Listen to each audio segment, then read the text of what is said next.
Hello, thank you so much for joining us for Abecca's Here to Help webinar today. We are excited to have a number of members of our leadership team here to help answer questions that you have about starting and then continuing to navigate your homeschool year successfully. Thank you for choosing Abecca. I know throughout the world and certainly throughout the country here in the United States, we have overused the word unprecedented in relation to the COVID-19 pandemic and all of the things that have resulted from that. But your interest in homeschooling, and specifically your interest in choosing Abecca for homeschooling, has been just a wonderful thing for us to be able to partner with you and help you navigate this homeschool year successfully. Many of us planned to homeschool this year, and a number of us did not plan to homeschool this year, but find ourselves in those circumstances. And so thank you for choosing Abecca. We're humbled, we're honored, we're challenged, and we're excited to be able to serve you this year on your homeschooling journey. I know that many of you have been calling, emailing, or chatting in to get questions answered. We know that the volumes of those are sometimes high and that you're waiting for answers. So we thought introducing a new venue of communication through this webinar would be a great way for you to get some questions answered today and be able to enter this weekend and next week with a number of answers to your questions. So as our representatives are busy answering phone calls, emails, and chats as they do on a daily basis, we've pulled some of our leadership team aside to join you in a webinar format today to be able to answer both common questions about Abecca's homeschooling program as well as specific questions about the program.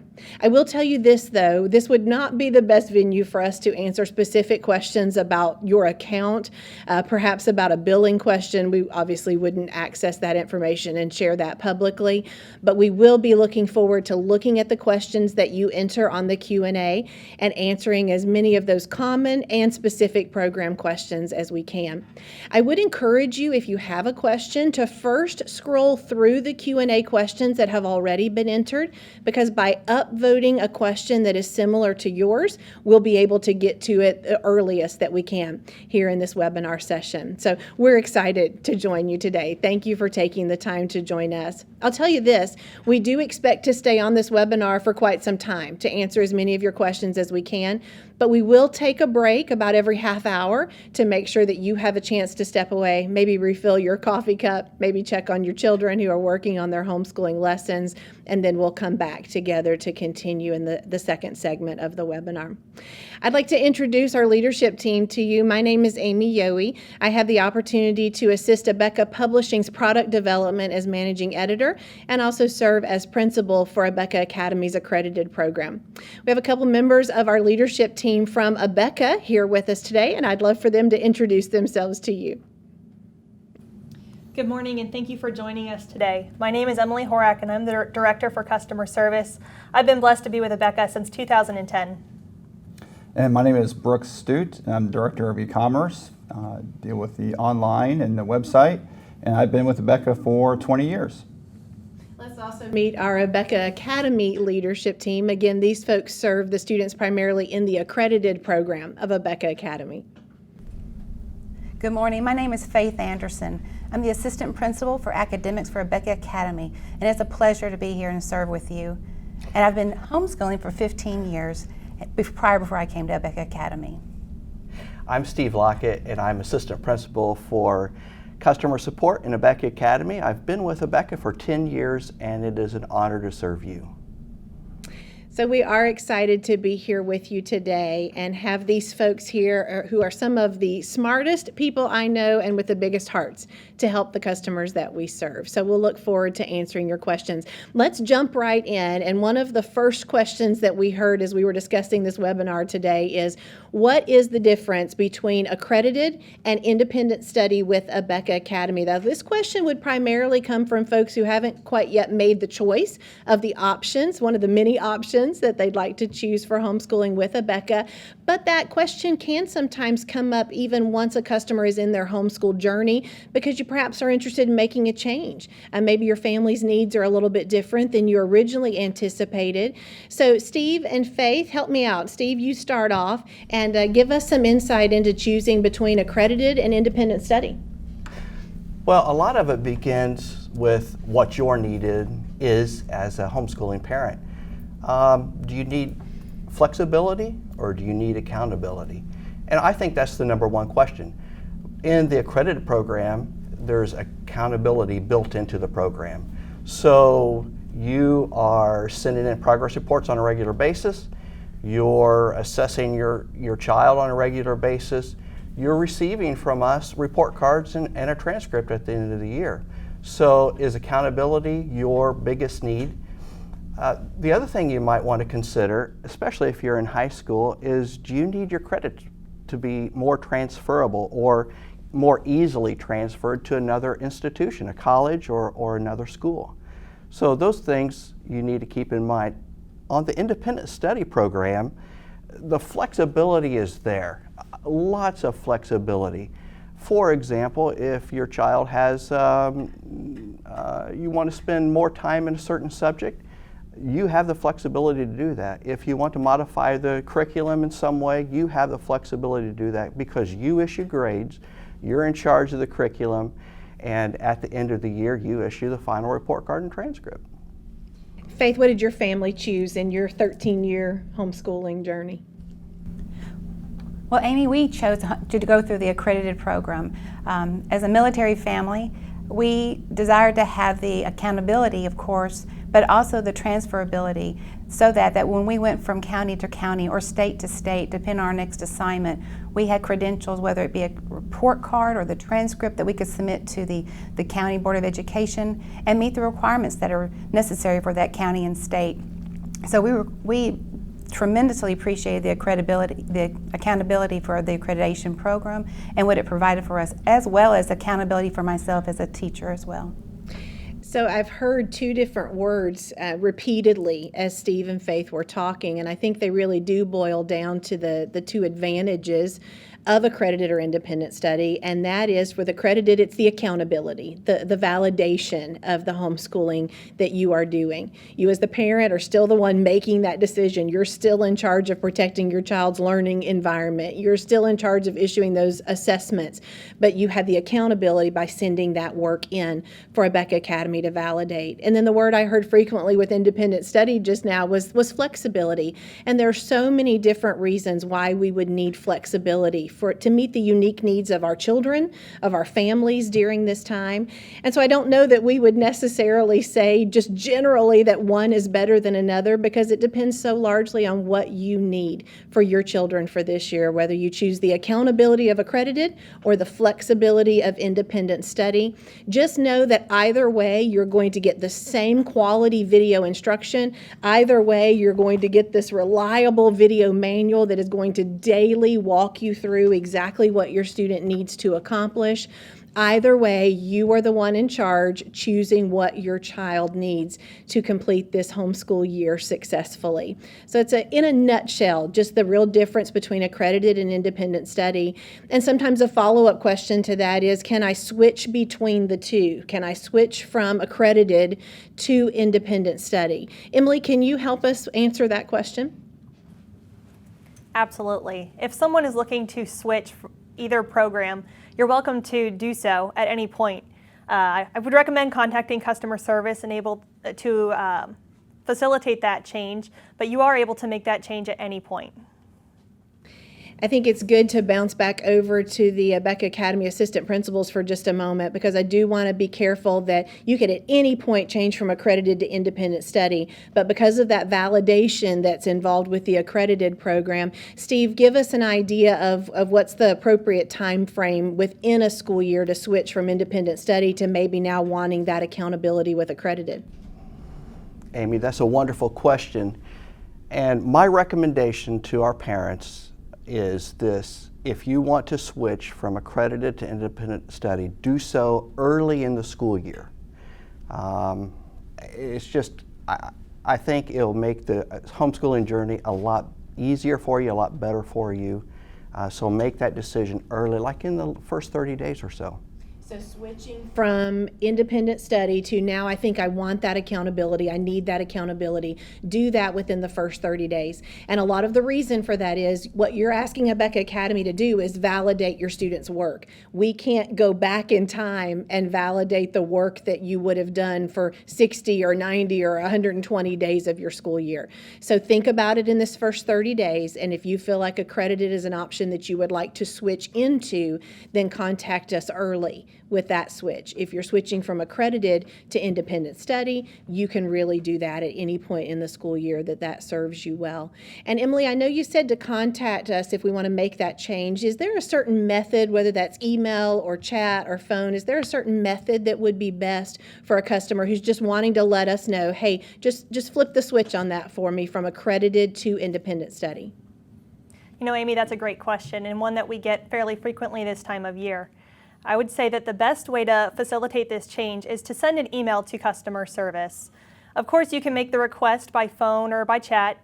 However, there's really no need to sit on hold right now or try to reach out through any of the other channels. If you just send us an email, we will make sure that your request gets processed and send you confirmation of that change once it's been made. And that way it'll hopefully help save you some time on your end.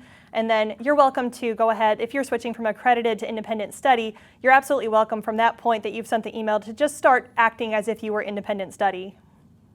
That is such a great point. You don't have to wait for us to flip that switch. Nothing's going to change in the materials that you have. Nothing's going to change as far as you don't have to send anything back to us. Nothing is going to really change with your account or any of the charges on your account. So if you're wanting to switch from accredited to independent study, send us an email, give us your account information, your student information, and then you will get a confirmation email in time that switch has been taken care of. But from the moment you request it, as Emily said, you can go ahead and just start using the flexibility of that independent study program.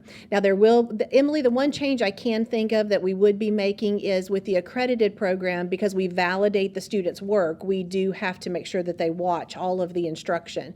So it will be, once we've actually made that change on the account, that they would have the flexibility to be able to switch between lessons or not finish watching a lesson. Is that correct, Emily? Yes, that is absolutely correct. Good.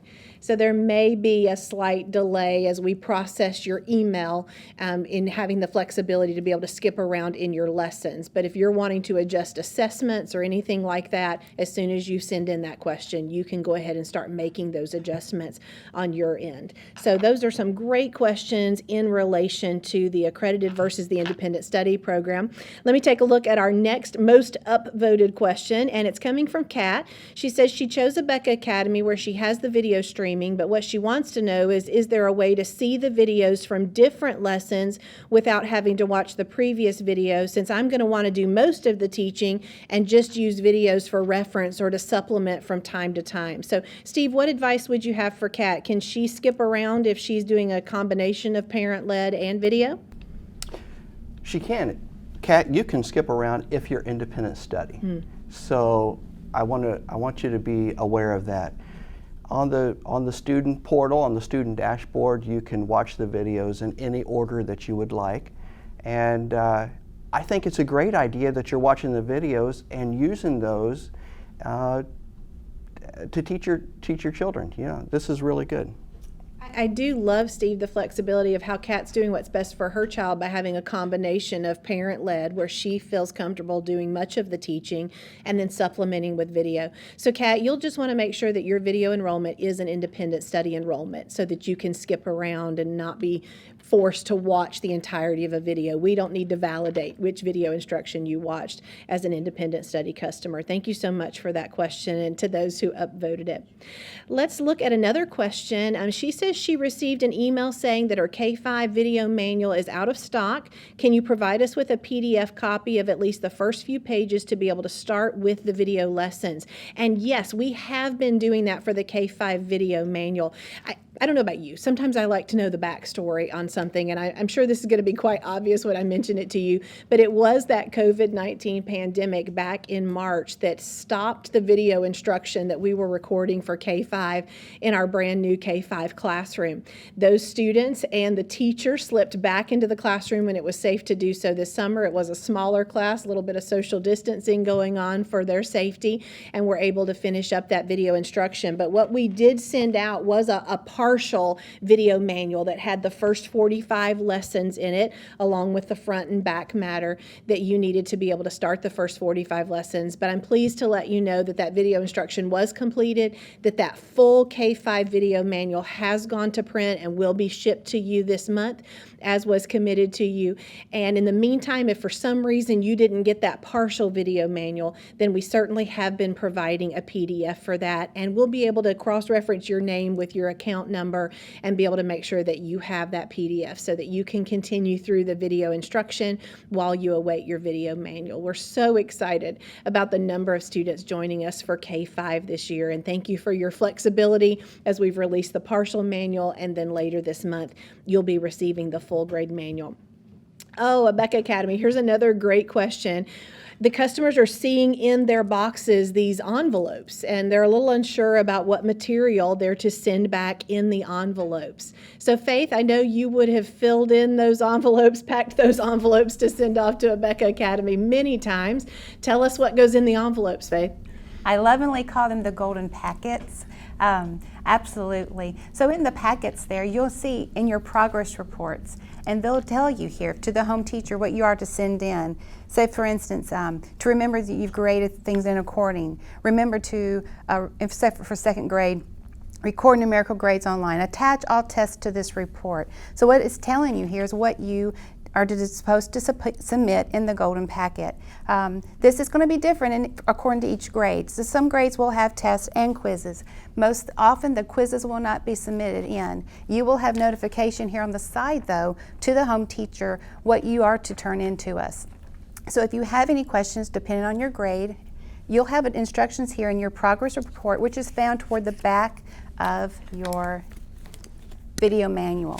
So you'll have instructions there. So regardless of what grade, your directions there will tell you what you are to submit. For most high school, it will be the test, and it may be essays that need to be turned in. For elementary, you'll want to submit according to what is required here, and for most of that will be the test as well. So I hope that answers that question for you.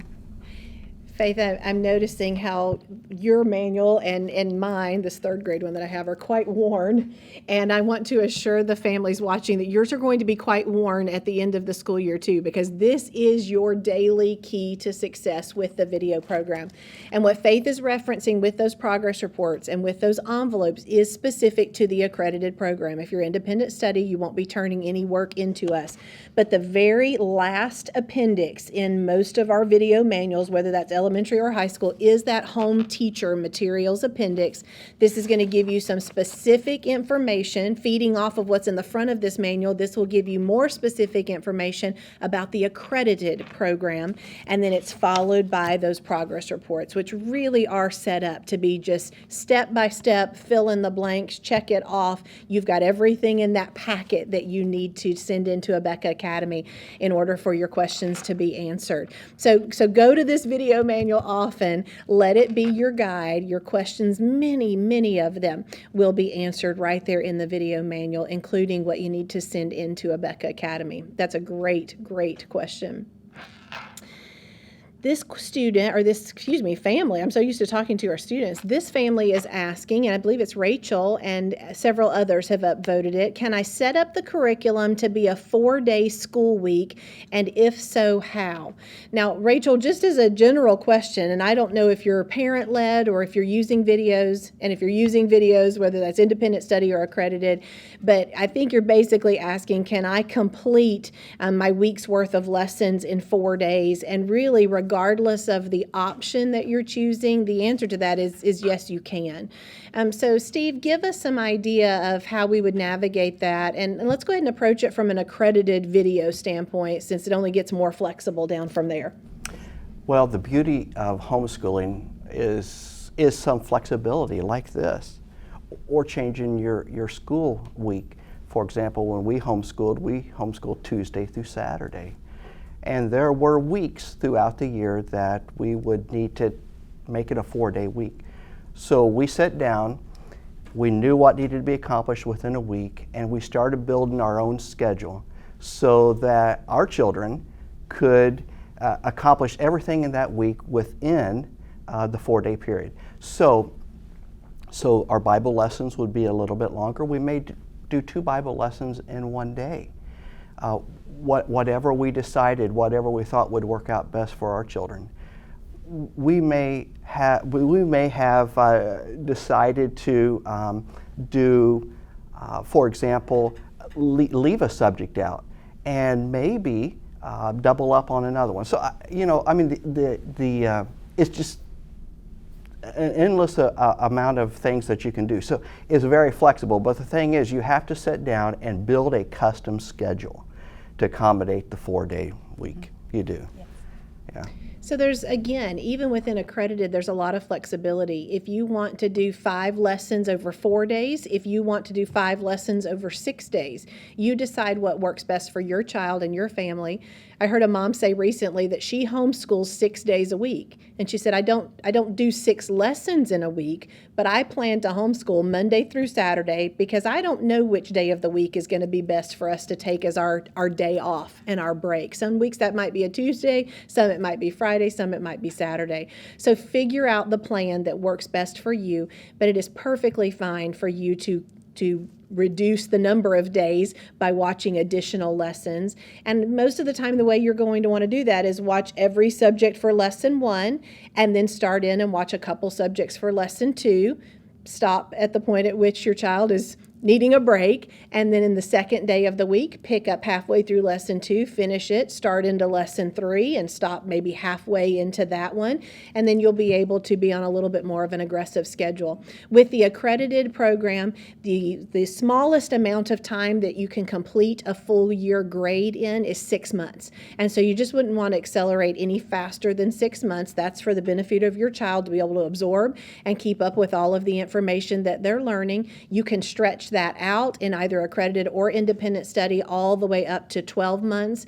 And then sometimes things come up and you even need an extension beyond that. And you can reach out to us later in the year if you're needing an extension like that. But yes, even in the accredited program, you can do this flexibly within that 6 to 12 month window, completing lessons more quickly. Sometimes that's easy to do here at the beginning of the year. And I've seen several families commenting that there's a lot of review at the beginning of a BECA. There is quite a bit. So you may want to be a little bit more aggressive here at the front end as you work through those review lessons to be able to slow down and maybe even take a fall break at some point, even in the accredited program if your students are moving along well. The key is, just like it is for the teacher in the classroom, mom, dad, grandparent, other family member helping, the key is watch your child's learning progress. If they can handle more, then give them more.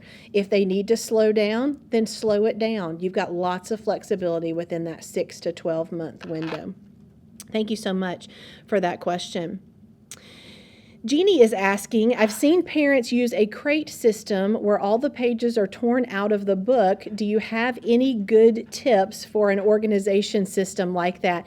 Jeannie, I tell you what I'm going to do. I'm going to have our team put that one at the top of the list for our second segment. We are going to take a break here in just a couple of minutes, and we do want to give some tips for organization. So we would be happy to make that our first question in our second segment. We'll come right back to that. But let's see if we can squeeze one more in.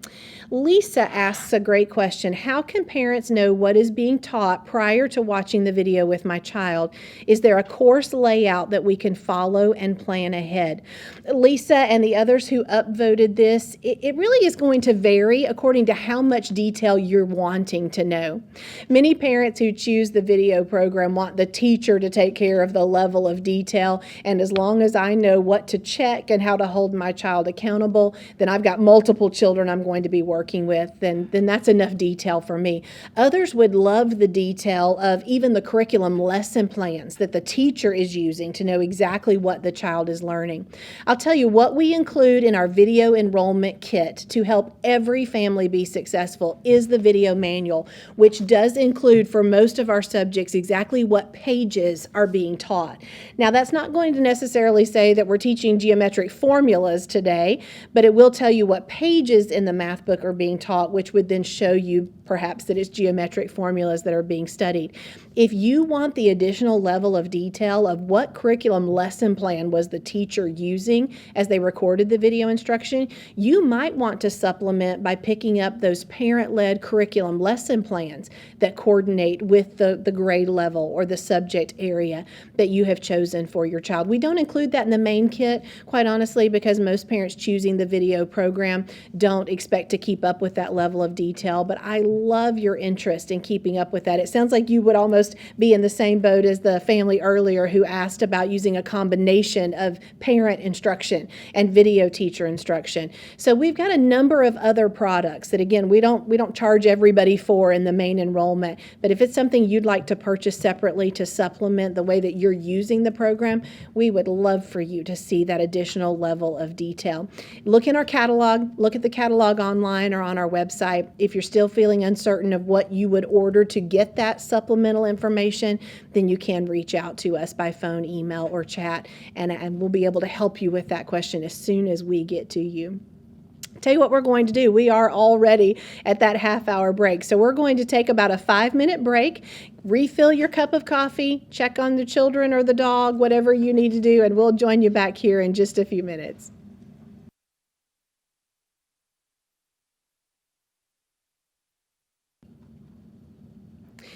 Welcome back to Becca's Here to Help webinar. Thanks so much again for joining us here in the second segment. I know we originally scheduled the webinar to go from 11 until 12 Central Time, but we are going to go past 12 and continue answering your questions. So let's go for another 25 minutes or so. We'll take a quick break again at the half hour for those who need it, and then we will continue answering your questions.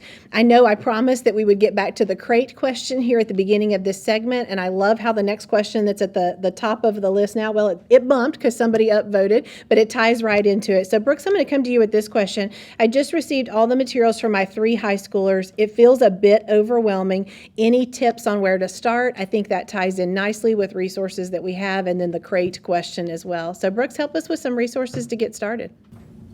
Yeah, thanks, Amy. So a few weeks ago, we actually did a video on unpacking your materials.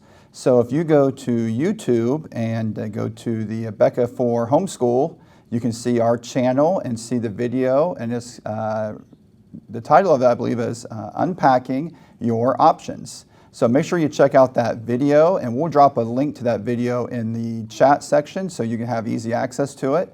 And that would be, I think, a big help to you to be able to view that video at your leisure. And I think we had a question about the crates. I think that we're going to bounce over and talk to Faith and let her answer that. Hi there. So the question regarding the crate method of organizing your work, according to the crate method, you would go like from the first day or first lesson or first day, of the month to the 31st. And by that you would separate your materials into each lesson for that day. So for elementary, say for instance, you would pull all the work that's required or the child needs to submit or complete for that day, and you organize it 1 through 31. By the end of the month, the student has worked all the work and the sheets and the materials. You would refill that crate for the next 30 days or 31 days for that next month. So that's the organization method for the crate method there.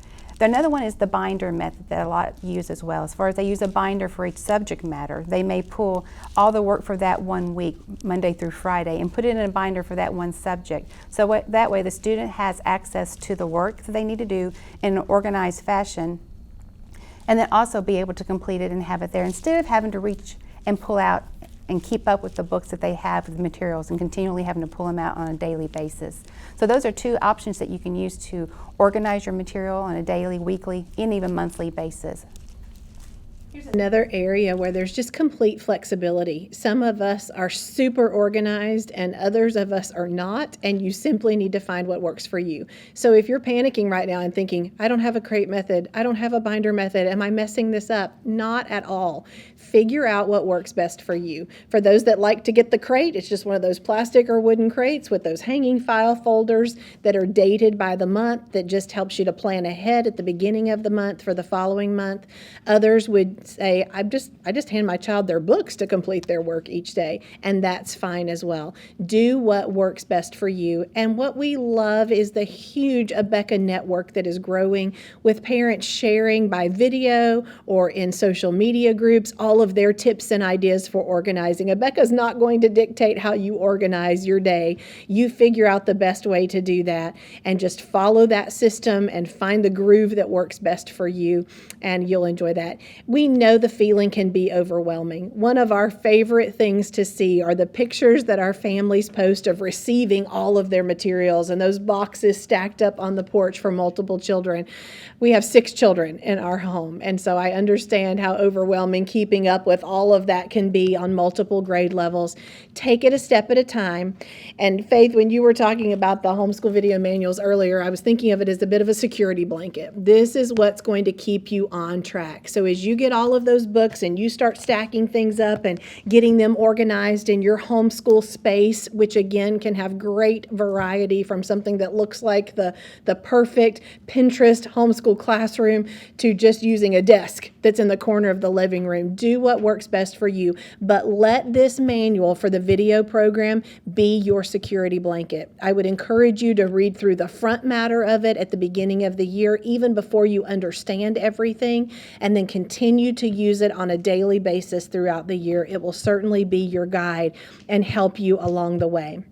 Here's another great question that's coming from Kimberly and a number of other families. My son has just started this program. He's in 5th grade and he's never done cursive before. This program started him in Penmanship 2, which really is just our 5th grade penmanship book.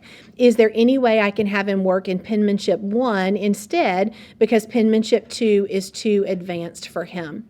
Steve, why don't you take that question? What would you recommend for a new student to cursive? Well, this is what I would recommend. First of all, I would never apologize for the rigor or for the new concept that the child is learning. Don't apologize, but embrace that opportunity of learning, and you would be surprised what your child can accomplish. So don't go back. Go ahead and start where you need to. Go ahead and start there in 6th grade, I believe it was that she said, and start with that. Now we understand, and you note on the progress report whether he's had cursive before. Just go ahead and start, and let's see what will happen. I think you'll be surprised, and he'll be surprised as well. What I love about our penmanship program, and I taught 5th and 6th grade for years. I had the privilege of being our 5th grade video teacher many moons ago, is that the penmanship, the cursive program, does teach every single letter of the alphabet in cursive at the beginning of the year, all the way up through 6th grade. And so if your child has never had cursive before and they're in the 4th or 5th or 6th grade, they're going to be learning it one letter at a time. And I can encourage you that every year I had new students in my class to whom cursive was a brand new skill. And we took it a day at a time. And to answer your question about could I purchase a supplemental product to give him more practice, you absolutely can if you want to. The other thing you can do is just whatever letter was being focused on that day, you can just create your own practice for your child on a piece of notebook paper. Do a row of capital A, do a row of lowercase a, write me 10 words that have A's in them. You can be creative and make it fun for him. If an additional product almost to use as a tutoring or a sort of a help class would be an advantage to you, then feel free to pick up one of those other cursive writing products that Abeka offers. But understand that Penmanship 1 is simply the penmanship book that was designed for 4th grade. Penmanship 2 designed for 5th grade. Don't overstress on the cursive. That's a skill that they're going to pick up over time.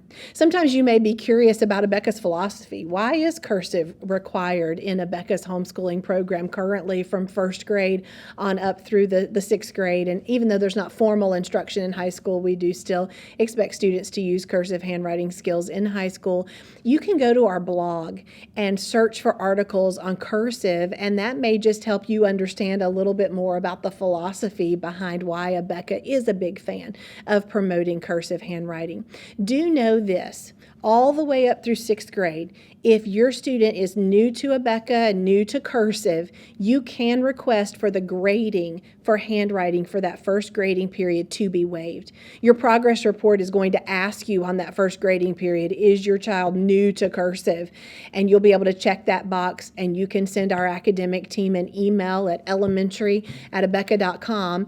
Give us your account number, give us your student ID number, ask us to waive that first grading period for cursive. That is certainly an option to give your child the opportunity to acclimate to cursive. Thank you for that great question.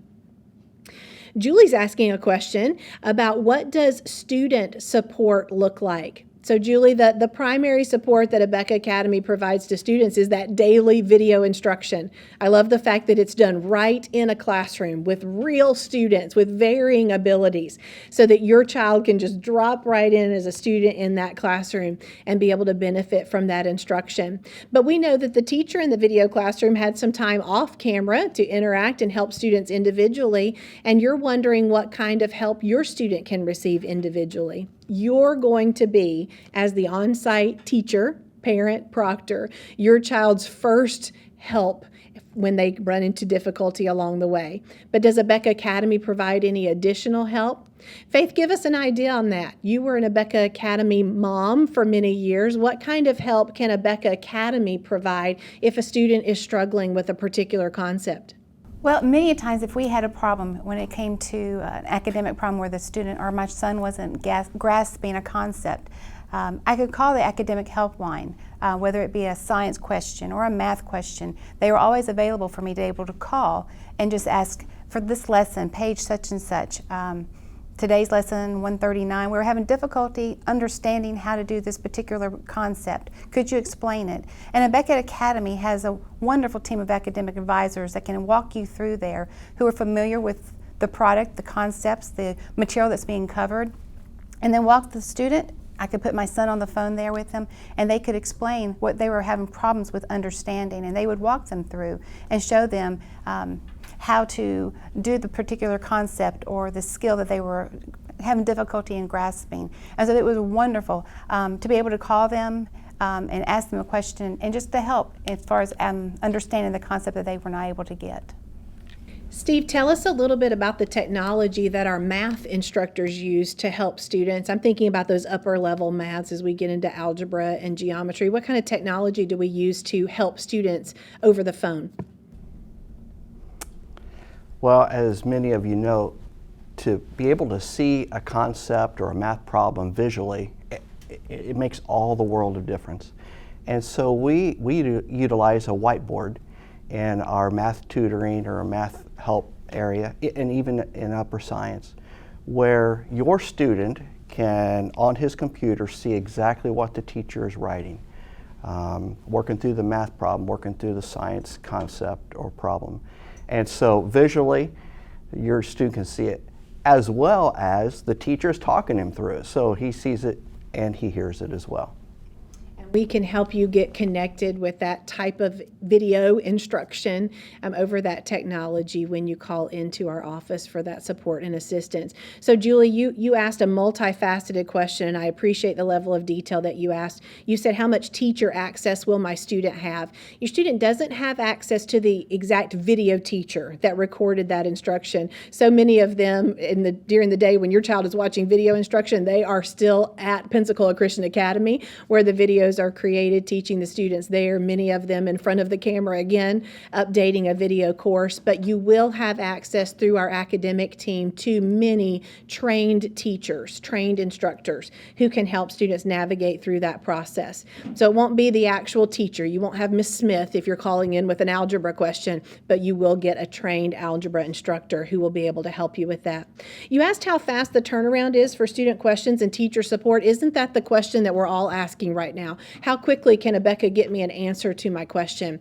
You have figured out that the volume of questions that we're getting and the contacts that we're getting on phone and email and support right now is larger than most years. We want to assure you that your questions are not being ignored, that we are answering those phone calls, those chats, and those emails in the order in which they are received, and even going past the normal business hours of when you can call in to continue doing callbacks to customers who've left us messages. So do know that we haven't forgotten about you. You do not need to feel like you have to call us repeatedly or chat repeatedly or email repeatedly, because we are going to answer your questions in the order in which it was received. I will tell you this as we're working down through your comments. If you see your comment disappear, one of a couple of things is happening. We do have support team members here in the webinar with us that are filtering through the questions, and as we see repeated questions, we're going to dismiss those and keep the one that's been upvoted the most on that same topic. Or if you ask us questions specific to your account, something that we would not want to answer publicly in a webinar for your privacy, then we're going to dismiss that question from the webinar question queue, but we will be able to address that question for you in a different format. So thank you for your help with that as we continue navigating through these most popular questions. Here's a great one, and Emily, I'm going to come to you with this one. After watching the lesson, sometimes no check mark is given, and my kids need to rewatch the video a few times to get the check mark and move on. Is there a glitch? How can our customers resolve this on their end? And then how can we help them when there is a technical glitch? That's a great question, and one that we hear often at the start of the school year as we have customers acclimating to the new system and to Abeka Academy as a whole. So to answer that question, the first thing I want to mention is that it's very important that the lesson, especially in the accredited program, is watched in its entirety. That means from start to finish. So don't try to move the slider around or the progress bar. Make sure that the lesson is watched in its entirety. That is going to be the number one thing that you can do to make sure that the lessons do check off appropriately. Now, occasionally we also hear reports that I did that and I'm still having some issues with my lessons not checking off. So what can you do? The best thing to do is to clear your browser or your cache on your device, and I would try again from that point. See if the lesson checks off. If that doesn't work, then you can also call customer service. You can contact us by chat or by email, and we're happy to take a look at that to establish if there is a glitch. Now, Emily, can I mention something real quick? So if they have to contact us, what information, if they send us an email, what information do we need to just go ahead and take care of that without a bunch of back and forth on the email? That's a great question. Up front, it's great to provide your account information so that we can isolate your account quickly and take a look at the streaming information much faster than trying to find the account any other way. So be sure to include that account information up front. It's also helpful to include the device that you're using. So if you're trying to use an iPad or if you're streaming on a computer, just to include that device information and also the browser information that you're using. Those are going to be the best things that you can provide to us to help us isolate and troubleshoot that problem faster. Would you also want them to include who the student is? Yes. Especially if they have multiple students and maybe Absolutely. what lesson they were on? Yes, absolutely. I love how targeted that is. So if you can give us as much specific information in your email, in your phone call to us, in your chat with us, then we will be able to help you the most efficiently. And again, I know it feels like if you email us a second or a third time that's going to gain more attention, but because we are answering those questions in the order it was received, we will get to your first email first and be able to address your question in a timely manner in that way. That is such a help that you've given us a couple ways that we can troubleshoot it at home before we even reach out to Abeka and get in the queue for that answer. Here is a question about how often do we send the envelopes back? So Kimberly's asking, in the accredited program where the work gets sent into Abeka Academy, how frequently do I send those envelopes in? Faith, how frequently did you send those in with your children, both in the elementary grades and then later on in the high school grades? Can you give us a ballpark or tell us where to find the information? I will be happy to. Thank you. So to find the information, what you need to send, again, you want to just depend on your video manual here to give you the guidance. If you look in the back, again, your progress reports, you'll look here and back here and it'll tell you as far as what you need to turn in and when. So this one at the very top, this is covering lessons 31 through 60. Say for instance, this is the 12th grade sheet, 12th grade, 12th week. Once you have your materials all completed, you're looking at lessons 31 through 60. So about 30 days there, a month's work. So this broken down for second grade, we're broken down here into 6 grading periods. So we're looking at 6 grading periods. So we're looking at 6 packets you're going to send in. So I personally mailed them in every time I completed one. Once I had all my work completed, gathered, had all my progress report completed, signed for, I would pack it up and send it off. And I was really particular how I sent it in as well when I sent it by mail. I just always like to make sure I had it sent personally priority. I had a signature tracker so I knew that where it was in the mail system and that it was received here at Abeka, and I had all the information documented. For high school, you'll have it 2. You'll have 2 each semester. You'll have the first progress report, second progress report.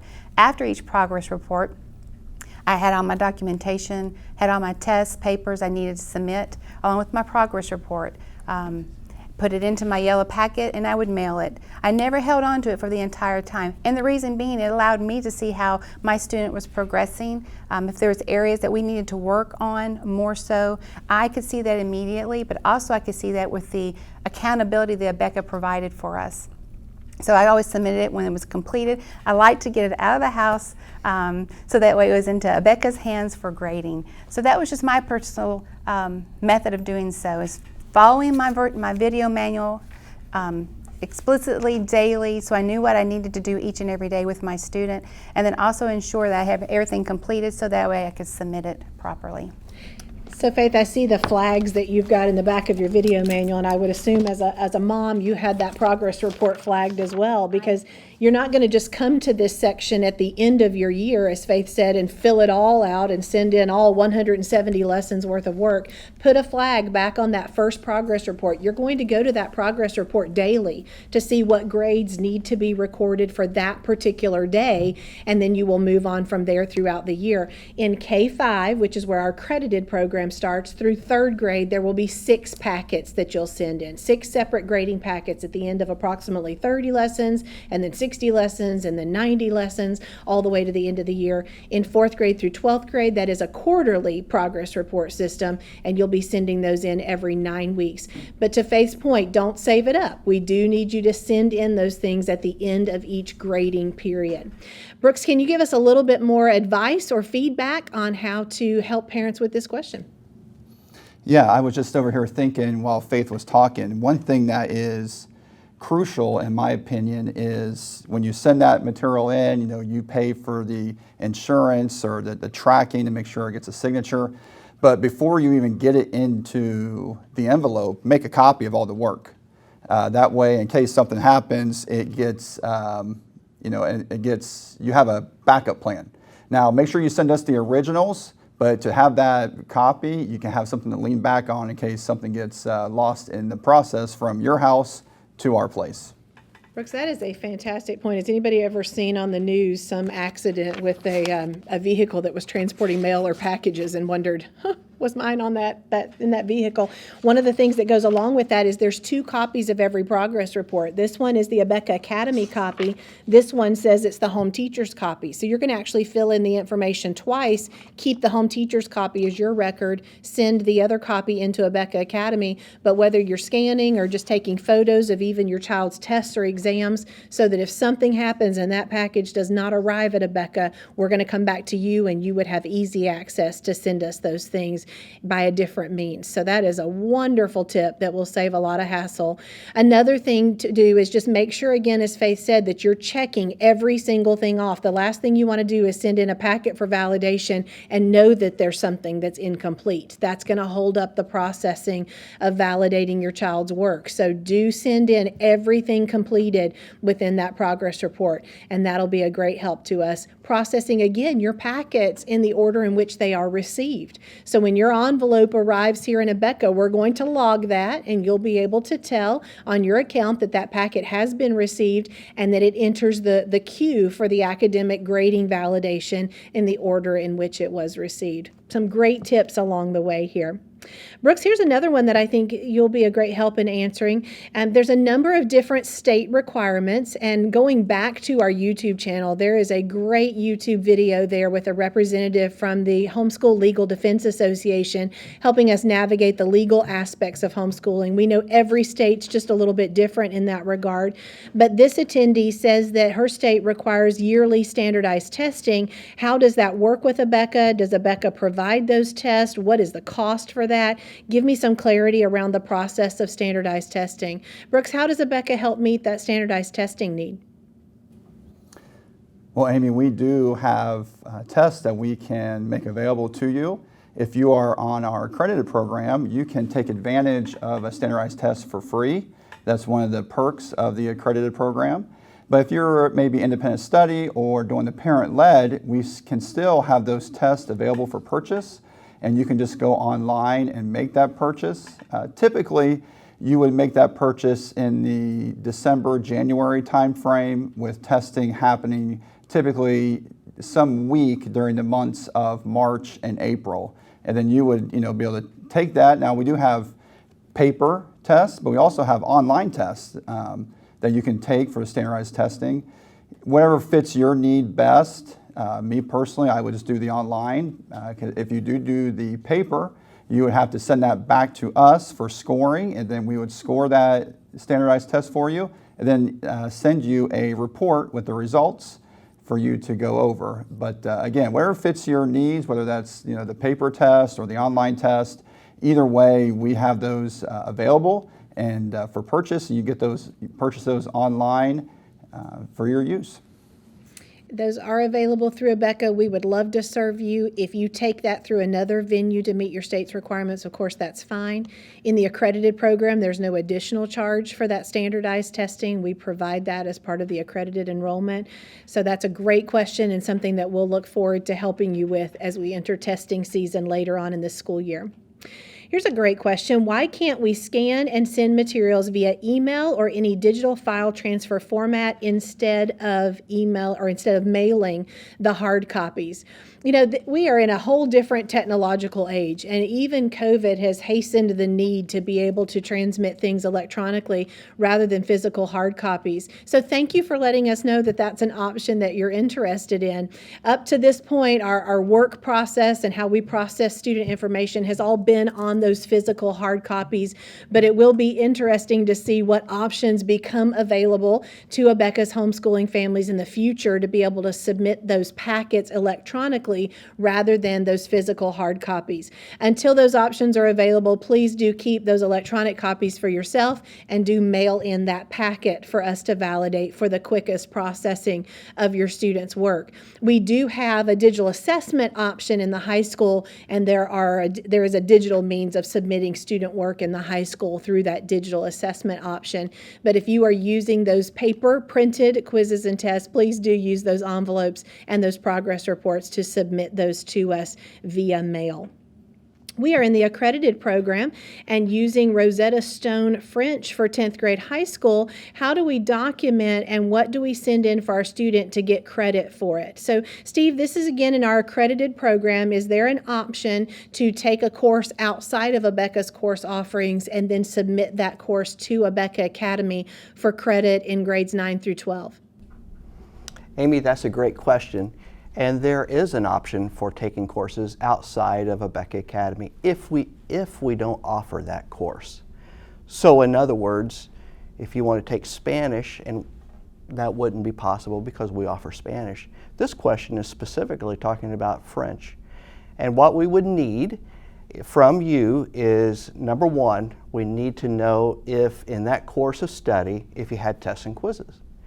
Number two, we need to know how many days a week that meets and how long, what the duration is for the whole year. We want to see if it is a full year course and the rigor compared to a regular course taken at a school.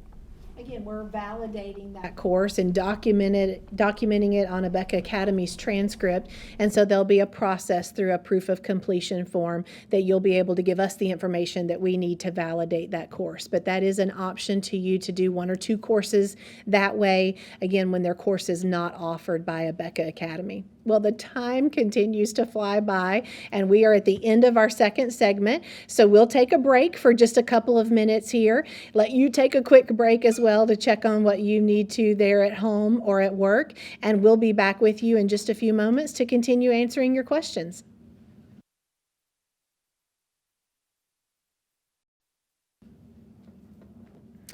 Welcome back to Abeka's Here to Help Homeschool webinar. Thank you for staying with us past the 1 hour that was originally scheduled. We came into this prepared to go past that hour mark in order to be able to address as many of your questions as possible, and we're grateful that you've hung in there with us as well.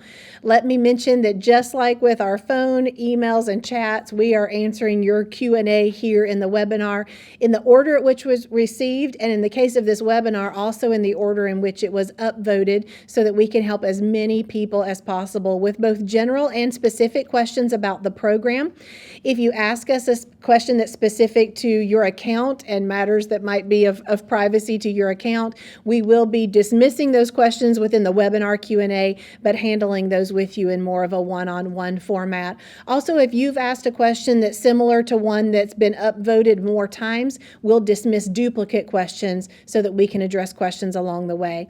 If for some reason you're just now joining us and you're thinking, oh, I might have had my question answered in the first hour of the webinar, we are recording this webinar and we will look forward to providing it for reference for you later on as well.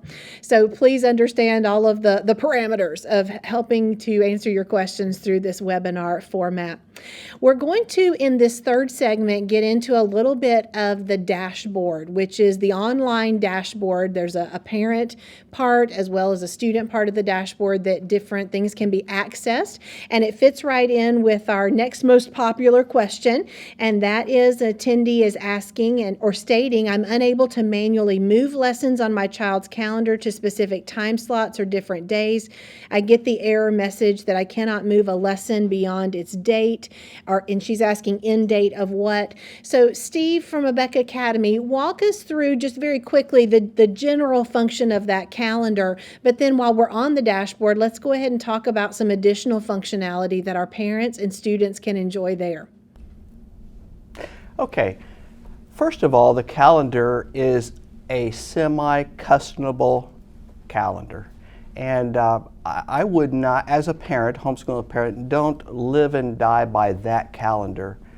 I think what you need to do, and this is the way we practiced it, and I believe Faith did as well, we really zeroed in on the week, and we knew exactly what we were doing each week. So we had a detailed calendar that we sat down and worked out ourselves.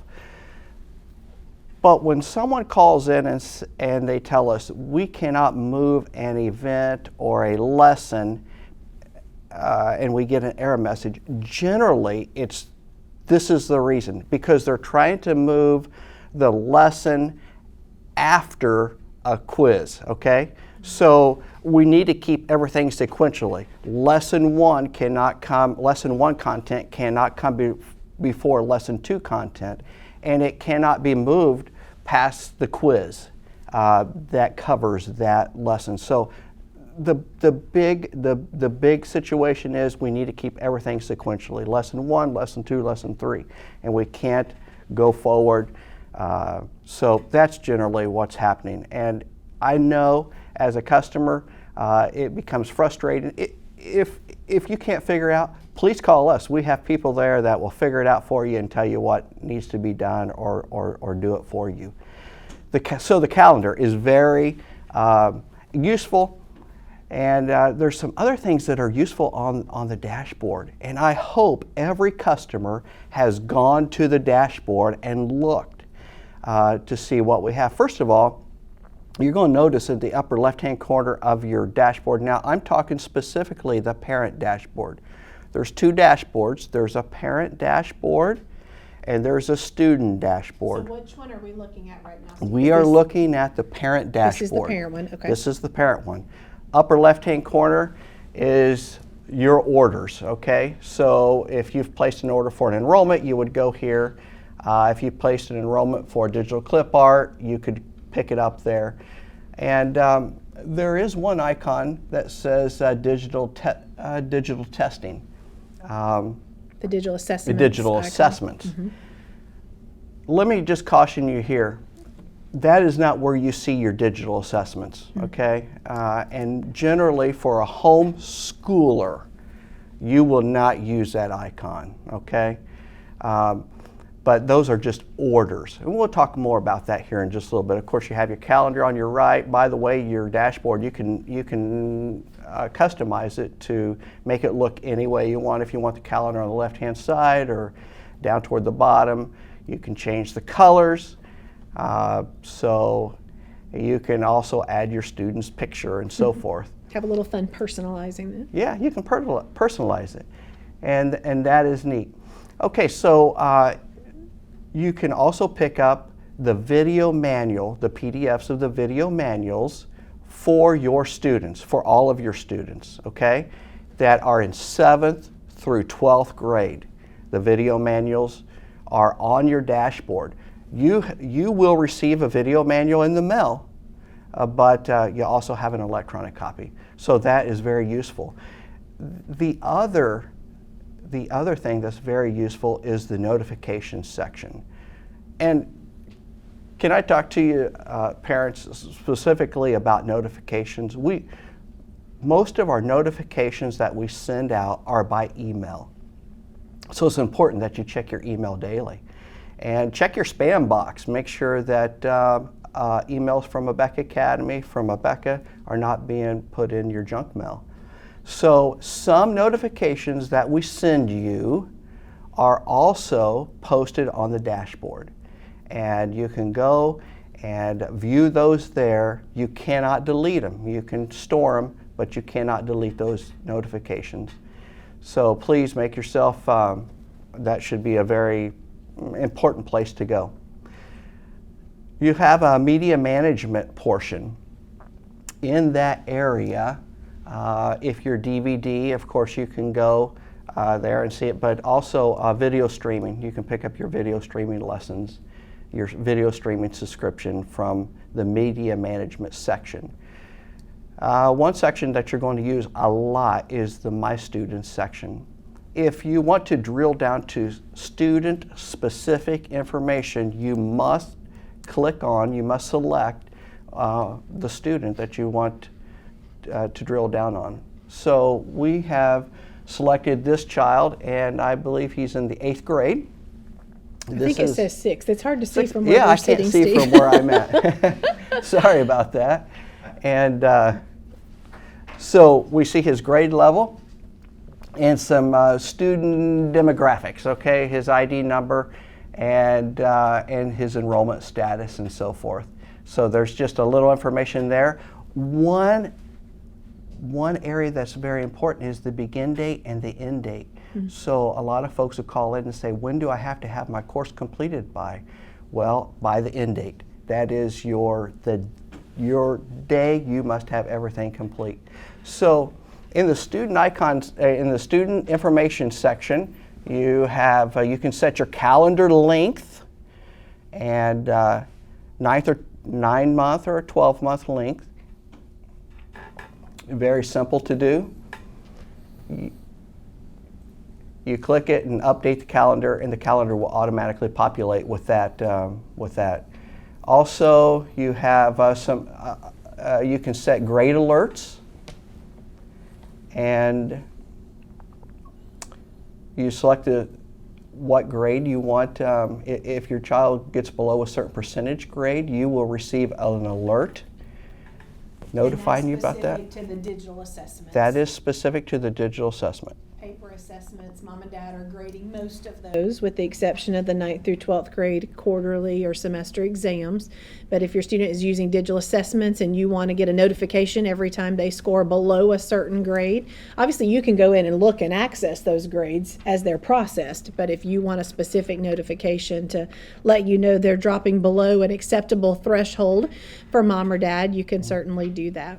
Yes, very important. Hey, Steve. Yes. One thing to bring up, is this where we could also change our begin date as well? And I know you talked about begin date and end date, but I know changing begin dates is a popular question. It is a very popular question. So if you're in both the accredited program and the independent study program, you can change your begin date to within 30 days forward or backward of your original begin date, okay? So there's a convenient calendar that will come up and you just select your new date. You'll have the date. Some dates will be grayed out, and the reason they're grayed out is because they're not eligible dates for a begin date, okay? All right, so That's just a great place to let us know, hey, if you got your materials early and you decided to go ahead and start and you want your calendar to repopulate from that new begin date, if it's within that 30-day window, either way. I guess that's true too, Steve. I know that some folks they may have selected a begin date, but now that they're waiting for their child's transcript to be processed and their materials to ship, they realize that they may need to adjust that and start a little bit later to make sure they've got everything in. So again, that would be a reason why you could go in and adjust your date to be a little bit later. That's helpful. yeah, a little flexibility there. You can also view your students' subject progress if they're video streaming. If they get their videos through the streaming service, it will update automatically. If you're receive your lessons through DVD, the parent will have to go in and update those. And then the next section is the grade section, and this is a section that you'll spend a lot of time with. From here you can see your unofficial report card. So when a grade has posted, you'll be able to see it here. Now Beck Academy will send out an official report card at the end of each grading period, but you can see your grades online. If you click the subject on the progress report, then you can view your you can view the assessments for that subject. Okay. So now one question that we receive all the time is, how do I see my student's grade? Now, I'm talking about a digital assessment parent. How do I view what my child made on a grade? So we just clicked on subject, History 8.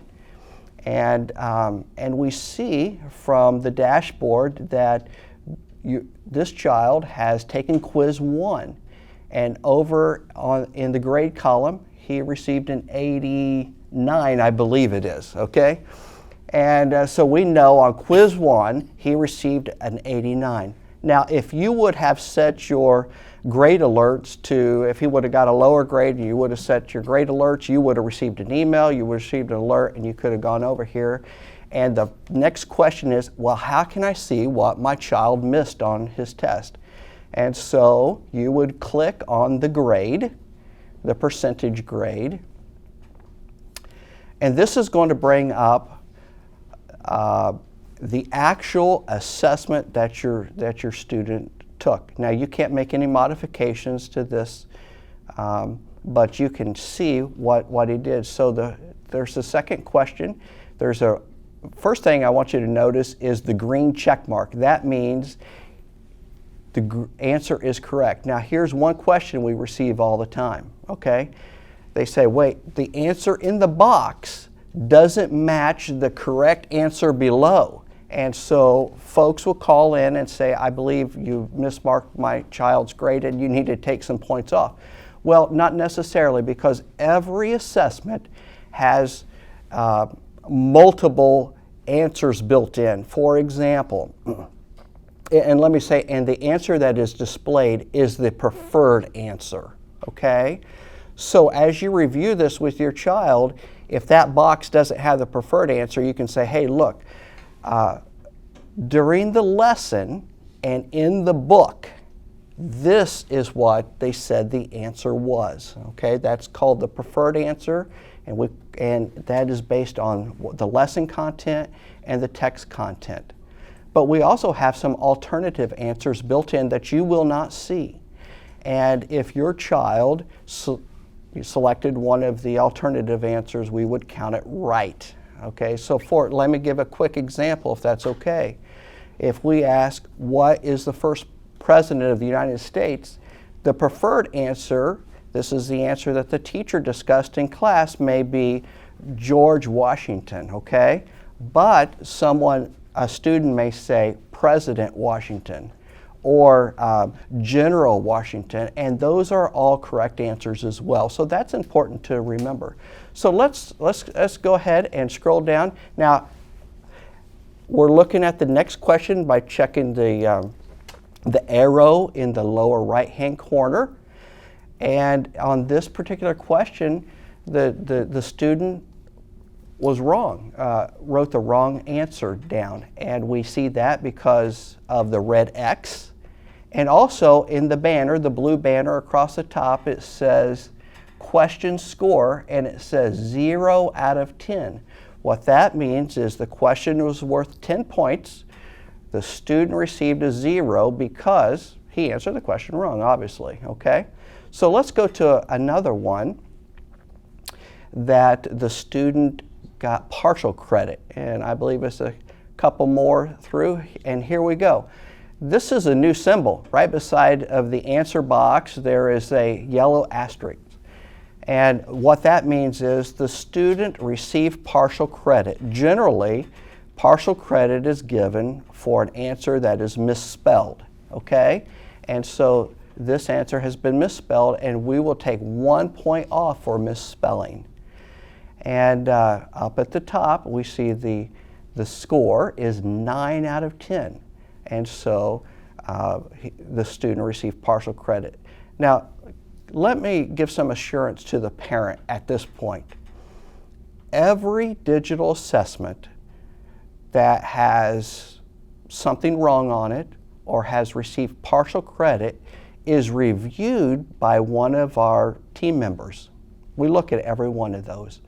We want to be sure, we want to be confident that we are giving the student every point he deserves.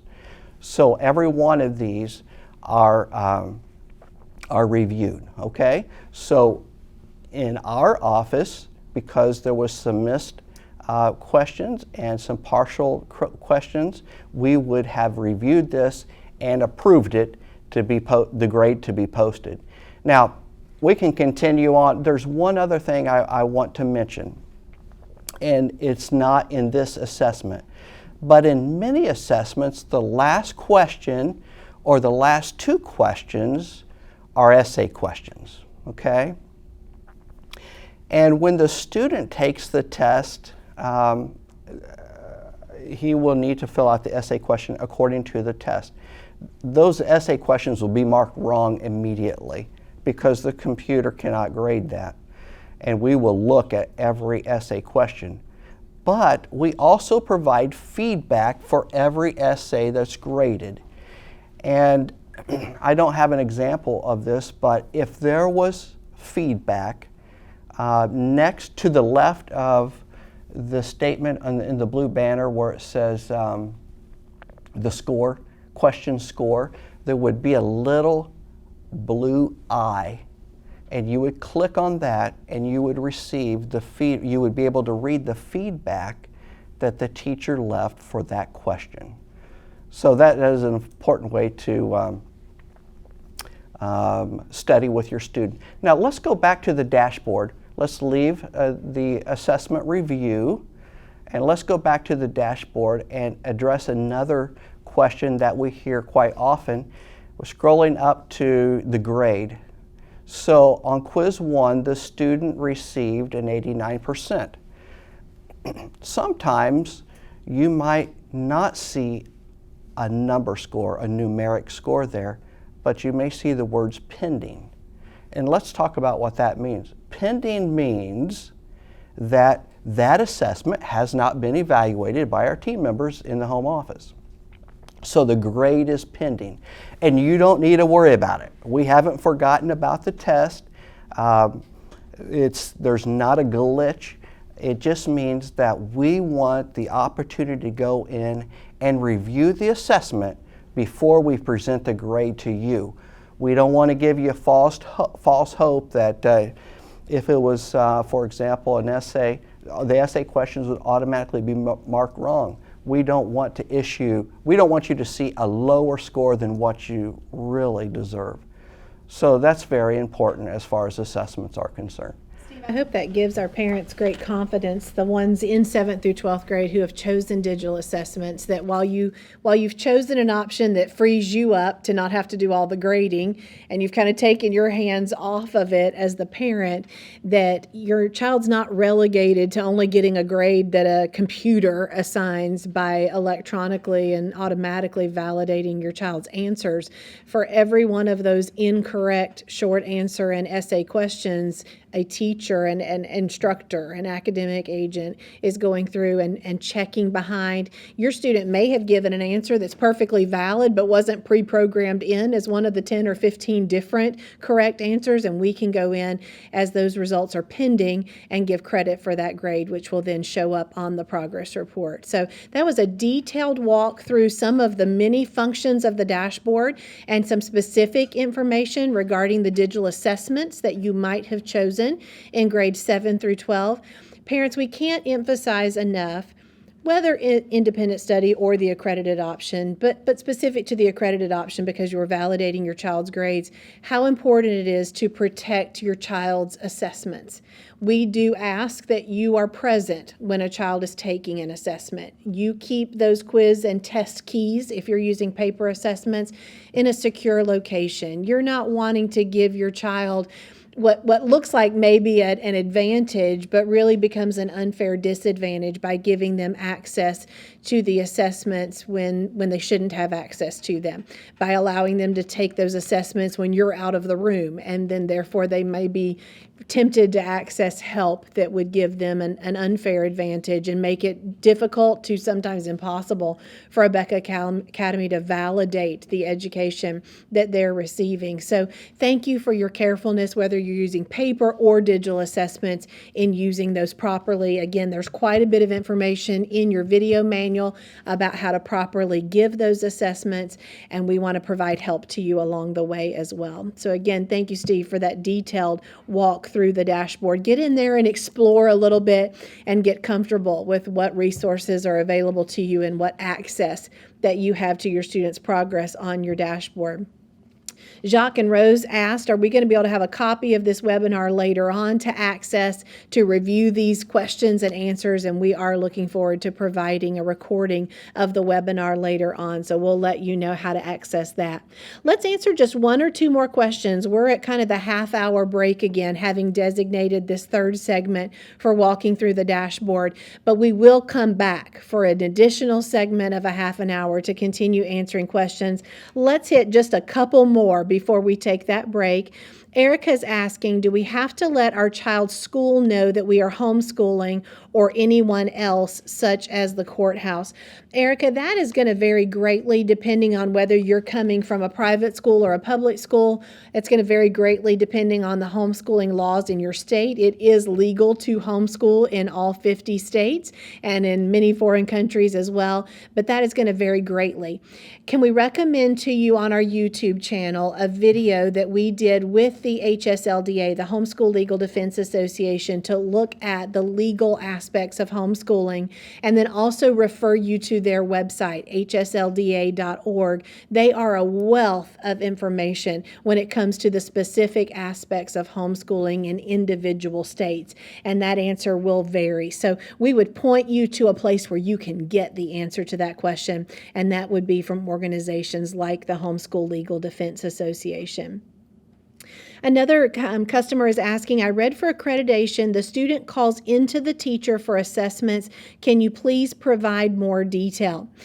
For assessments, you are going to calculate or record the vast majority of that on those progress reports that are in the back of your video manual.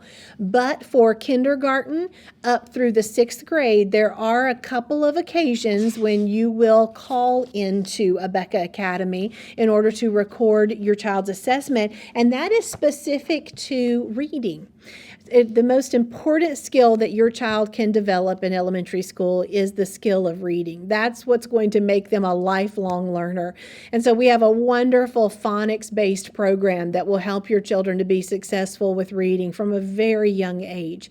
But we do have them help us validate their progress in reading by having them call into Abeka Academy to read to us for a few of those assessments. When I say read to us, they're not actually reading to a live person, which would make a child very, very nervous. But they are going to be reading. I'm going to grab my 3rd grade manual here. They're going to be reading to a recording and be able to give us access then to go back and listen to their reading. And right on the progress report, this is a 3rd grade progress report, there's a whole section over here about validating your child's oral reading and how you can call into a phone number to, again, record that oral reading into our system. If that makes your child nervous and you want to record their reading, perhaps on an app on your cell phone, and then call in and play that into our recorded system, there's even an option to email a recording to Abeka Academy if you need to. Your progress report at the back of your video manual is going to tell you exactly which oral reading lessons that they need to call into. There's a beep that gets them started and a beep that ends them after a couple minutes. You can give us the account number, your student's ID number, their name, and which one of those lessons that they're reading from. And then our trained experts in reading will be able to go back through and listen to your child's reading and record grades based on the standards that are given in the front of the video manual, which will give you an idea of how to record some of those reading grades throughout the progress report period yourself as well. I will tell you this, as you follow those daily guides on your progress reports, every single lesson is going to tell you exactly what to do. And once a week, you will see for 1st through 6th grade, and then with kindergarten, that starts later on in the year, but you'll see a prompt to take a weekly grade of your child's reading. With 6 weeks in the grading period, that means that you would grade their reading 6 times, but usually there's only 3 times on the progress report that are formally documented. A couple of those being called into Abeka Academy, at least one of those being graded by you as the parent. So don't be alarmed if lesson 8 says grade oral reading, and when you get to your progress report, lesson 8 is not on there for oral reading. That's because you don't have to formally record that grade by Abeka Academy's accredited standards. So I hope that'll be a help to you in what types of assessments are actually called into Abeka Academy that would just be those oral reading assessments in the younger grades. Let's take a quick break again so that you can grab a refill on your coffee, check to see how the children are doing. We'll come back in just a few moments and continue cranking through the questions that you've asked for our webinar Q&A today.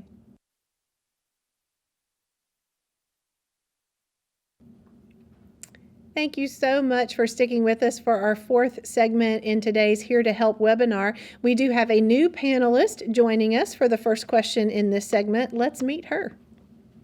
Hi, my name is Tama Collier, and I've been working here at Abeka for about 4 years. I have 4 children who've gone to private Christian schools and homeschooled with Abeka, and so I have a little bit of experience. Tama, I love the fact that so many of our team members like you have that varied experience, both having attended Christian schools and having done homeschool. It's such a help to our customers that you have that background. So Tama, this question's coming from Joy, and it's been upvoted by several people. She's got 2 questions. I'll take the first one, then I'm going to pitch the second one your way. Do you know when the K-5 video lesson book will be sent out? So Joy, I believe you're asking about the K-5 video manual. We did send out back this summer, as different people have ordered. Of course, everybody would have gotten it at a different time, a partial manual that included lessons 1 to 45. This was a COVID issue, and this is how we overcame it by sending out the first 45 lessons, which would last until into October. And then already at the print shop here in Pensacola is our full grade K-5 manual. That has been finished up. We finished videoing the lessons this summer in the classroom with a few students socially distanced in the classroom.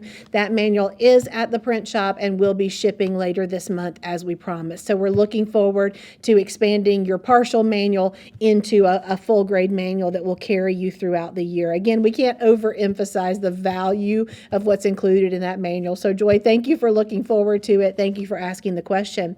Joy, you also have an 8th grade student who is naturally very active, and you were asking if we could explain the PE requirements for accredited students. So in 7th, 8th, and then at least one grade in 9th through 12th grade, students are required to complete a PE course as part of their academic coursework, as part of a traditional spread of what they accomplish in their school year. So Tama, give us a little bit of a background on how a homeschool student successfully meets the requirements for the accredited PE course. Sure, I can explain that. So think of it as if you were going to school. If you were in school, your child would say, go to math class and then be going to PE. So they're going to go to the locker room, they're going to change their clothes, they're going to go outside, they're going to do some warm-ups, then they'll do some type of activity, cool down, they're going to go back inside, change their clothes, move on to the next class. And that's kind of how you would treat it as a homeschooler. It is a 50-minute time frame, so you need to fill all 50 minutes so they can change their clothes and get ready. Then they can walk, run, they can swim. If you have a pool in your home, they can ride an indoor bicycle or a rowing machine. You're going to get a book that has all kinds of activities listed, and you can choose from all of those activities. You can do the same one for an entire week, an entire month, or you can do a different activity every week. It really doesn't matter. It's totally up to you. That's where that flexibility of homeschooling comes into play.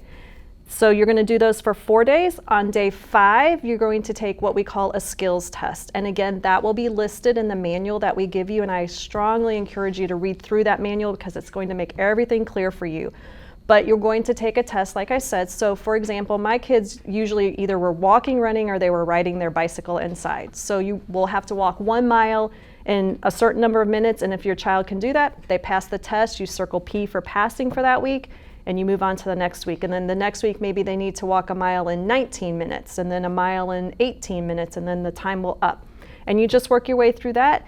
If your child does play a sport, they're more than, you can count that for the activity time. Again, it still does need to be a full 50 minutes of activity. And if you want them to count it for your skills test, they would have to actually play in a game for that day 5 to count it towards that, and again, meet the time requirements for whatever that is. But that's the general idea for how to do it. That is so helpful, Tama. Isn't it important as we take our children through this homeschooling journey, we're really preparing them for life, both academically, but in this case, physically. And we need to give them that physical activity, help them to see the value of that, not only physically, but just mentally. That physical activity can help to clear their minds and help them to focus on their studies. And so that's been a great help, Tama, as you've helped us navigate how to meet PE requirements in a homeschool setting. There's that materials booklet that'll just walk you right through it, but there's a variety of activities so that your child can choose something of interest to them in meeting those requirements. Let's go on to our next question, which is coming from Christian. Christian says they're doing the 4-year-old preschool program with full tuition and video streaming, and they're wondering if there's a list of supplies I need to buy in order to supplement the lessons. Christian, that's a great question. If you were to go to our blog, you would find one of our most popular articles in our homeschool blog is our supply list article. There is an article that we published just recently that helps you to get prepared for starting the school year and includes a list of supplies that'll be available to you. So Google, I shouldn't say that, but you're going to search within the Abeka Academy website, perhaps the term supply, and be able to find that blog article that will help you with those supply lists and help you to get your school year started off strong. I think I may be reading a little bit more into your question, though, because in addition to just general supply list, which is what this blog article is going to show you, there are a number of additional supplies that would be helpful to your students throughout the year. We really strive to maintain balance in what we expect you to purchase to help your child to be successful. So what you're going to purchase with your kit is going to give you the textbook materials that your child needs to be successful. That list, which you're going to find on the blog, is also included in the video manual, is going to give you general supplies such as pencils and papers and folders and 3x5 cards and rulers and scissors, that type of thing. There are some additional supplies beyond that that may be be helpful to your child. I'm thinking about the art projects that they'll complete. And when your child receives their art book, there's a supply list in the front of that art book that will be a help to them. Even beyond that, what we have tried to do is help your child to feel a part of their classroom. So especially in the younger grades, when the teacher utilized something small in the classroom, and maybe it's stickers, maybe it was a construction paper shape of a rabbit or a turtle or an ice cream cone or something else that went along with the theme of the day. Many times when the teachers in the kindergarten and lower elementary grades used those types of items in the classroom, we listed them for you optionally in the daily guides part of the lesson. There's an optional icon that we use frequently to help you understand what is required and what is something that just might be a bonus that you could provide for your child. So these daily lesson plan guides are going to be a great help to you. You're going to want to look at them before you start your child's daily lessons to see what you need to have prepared.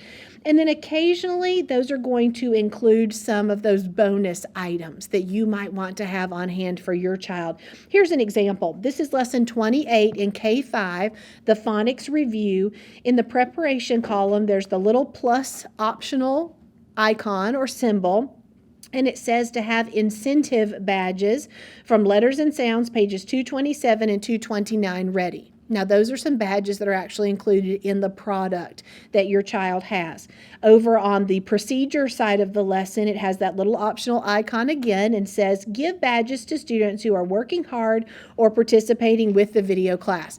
That is something that the video teacher was perhaps doing in class that day, and we wanted your child to have the option to have those incentives as well. So it's completely up to you. We caution our video teachers not to promise that mom or dad are going to supply those same items for them, but they'll see them handed out in class, and wouldn't it be a wonderful surprise for them to receive that same motivation? I'm noticing the lesson before that, lesson 27 in numbers time, has the optional icon, and it says have scented stickers ready. And then apparently the teacher in class that day was handing out scented stickers to the students in the classroom, and if you had scented stickers to use for your child, that's going to, again, just help them feel connected to their class. If you can't have all of those optional supplies every day, that's okay. Don't feel pressured by that. I know you're wondering, could we have made a list of all of those things and told you up front all the things to go and buy? We could have, but wouldn't a list like that feel overwhelming with your budget at the beginning of the school year? So we've just dropped those ideas right into the lessons. If it's important to you to have all of those things, then you might want to plan 5 or 10 lessons in advance so you can pick up those things on your local shopping trip or add them to your favorite online order to have them shipped to you in plenty of time to have those resources. If you don't want to have all of those things, if that's not part of your budget, that's okay. You don't need to feel pressured to do that. If you're ever uncertain of what one of those optional supplies is referring to, go to your parent dashboard where you can actually view the lessons for yourselves. You don't have to view them on your child's dashboard where it would be recorded for them, but you could go and scroll through that lesson and take a peek at what is that the teacher is using in this lesson and how do I make that for my child. You'll see some very basic supplies that are used motivationally in the classroom just to help your children stay engaged. So I hope that's helpful to you.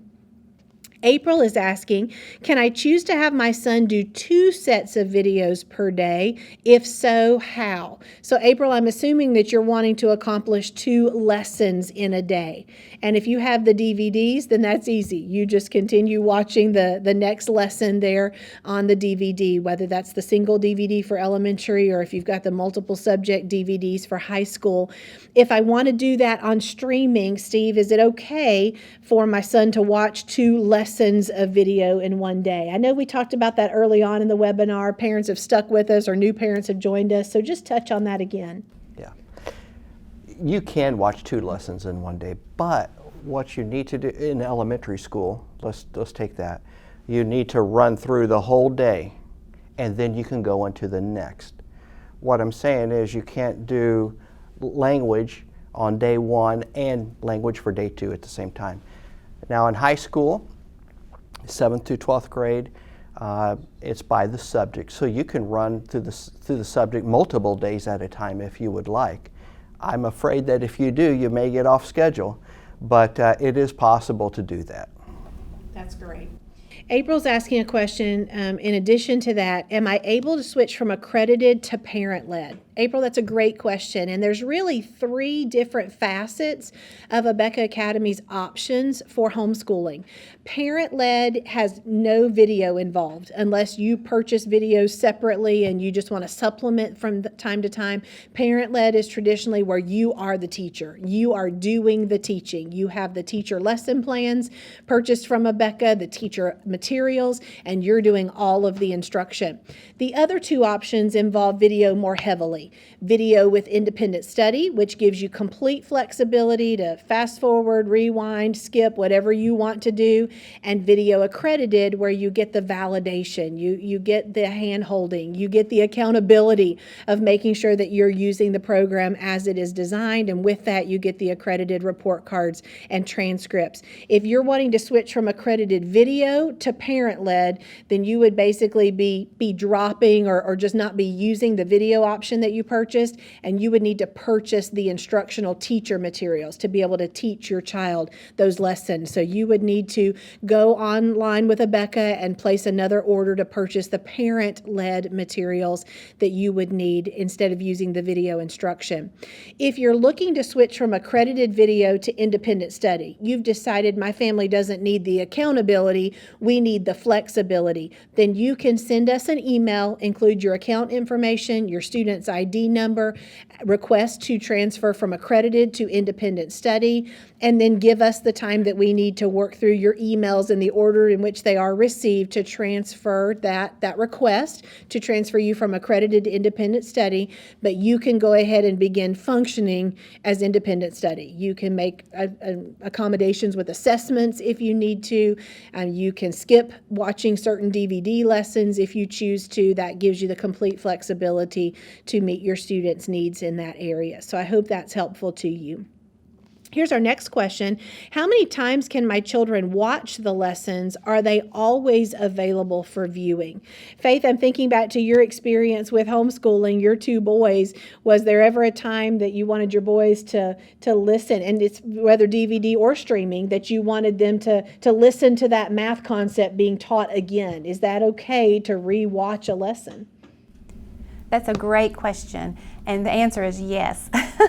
In the regards that there are many times that my students or my sons had to rewatch a part of a lesson, or maybe they watched the entire lesson just because they didn't grasp that particular concept. And that's the wonderful benefit of homeschooling, is that the opportunity to rewatch a lesson is available there for the student. And so that way they can rewatch the lesson, they can review their notes, they can stop and actually just kind of pause and kind of grasp that concept and continue through until they can master that particular concept that's being taught. So the answer is yes, you can rewatch it, and that is the benefit and the blessing for homeschooling, is that opportunity to rewatch again.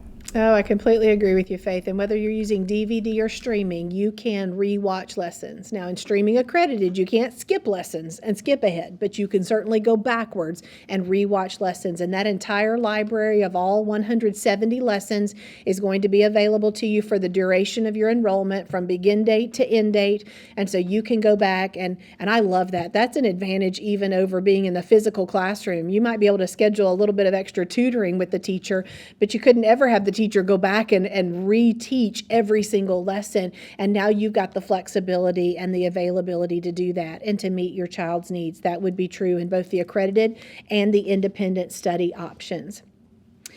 Henrietta is asking a question. What if my child is above a grade in one course if I choose to do a complete course accredited curriculum? Henrietta, with the accredited option, you're going to select in the elementary grades, that would be kindergarten all the way through grade 6, you're going to select a grade option. So that within the accredited program would give you the history, the science, the math, the language, all of the courses, including Bible, on that particular grade level. So there wouldn't be mixing and matching within the accredited program on that grade level. There is mixing and matching that can be done independent study. If you're wanting to purchase just a single subject enrollment, then you would be able to mix and match a little bit. But once you purchase a full grade enrollment, then that is a full grade as Abeka has scripted it out, as would be used in a local school perhaps. In the high school, there's a little bit more picking and choosing that you can do for your students' options for the course courses that they will take, but I feel like you're asking about the elementary, so I geared my answer a little bit more that way. One of our attendees is asking that if you choose video streaming, do you have to wait until the materials arrive to start? So, Brooks, I was hoping you might address this one. If they've already got access to streaming, but they're still waiting on their shipment, or maybe just waiting on a couple of items on their shipment that needed to be restocked, would you go ahead and watch the lessons without materials, or would you wait until those materials arrive? Amy, I think what the best thing to do would be, if you already have access to your streaming, but you don't have all your books, I think the best option is to wait until you had all the materials before you get started.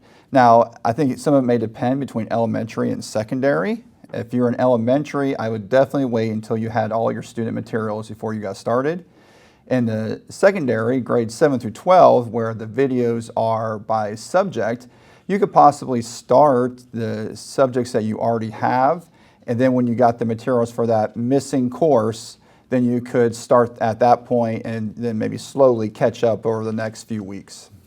I think that makes a lot of sense, Brooks. I think it's important for parents to understand that our program is pretty much equally dependent on the video instruction and on the student materials that go along with that video instruction.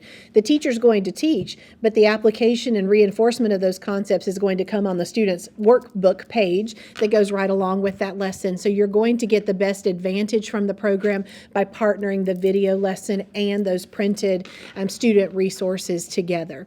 So check and see, when your shipment is scheduled to arrive, if you have access to that information, and if you can, you may want to adjust that begin date, as Steve showed us how to do earlier on the dashboard, to accommodate when you have those materials in hand and you're able to utilize those.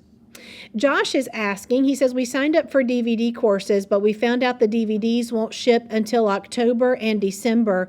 Can we have access to streaming while we wait for DVDs? Josh, let me mention this to you first, because I think with those 2 months that you're specifying, there's some added detail behind your question. If you have purchased one of our newest courses, if this is the first year that you are using the K-5 brand new video course that includes the manuscript handwriting option, or our intermediate math, which is our brand new 7th grade math course, we ship our DVDs basically in 3 different segments.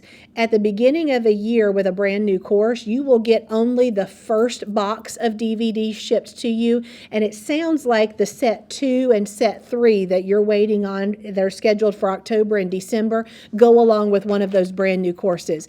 You should already get set 1 and be able to start with those first perhaps 60 lessons with that set, and then those other sets are going to arrive in plenty of time for you to be able to continue throughout your school year.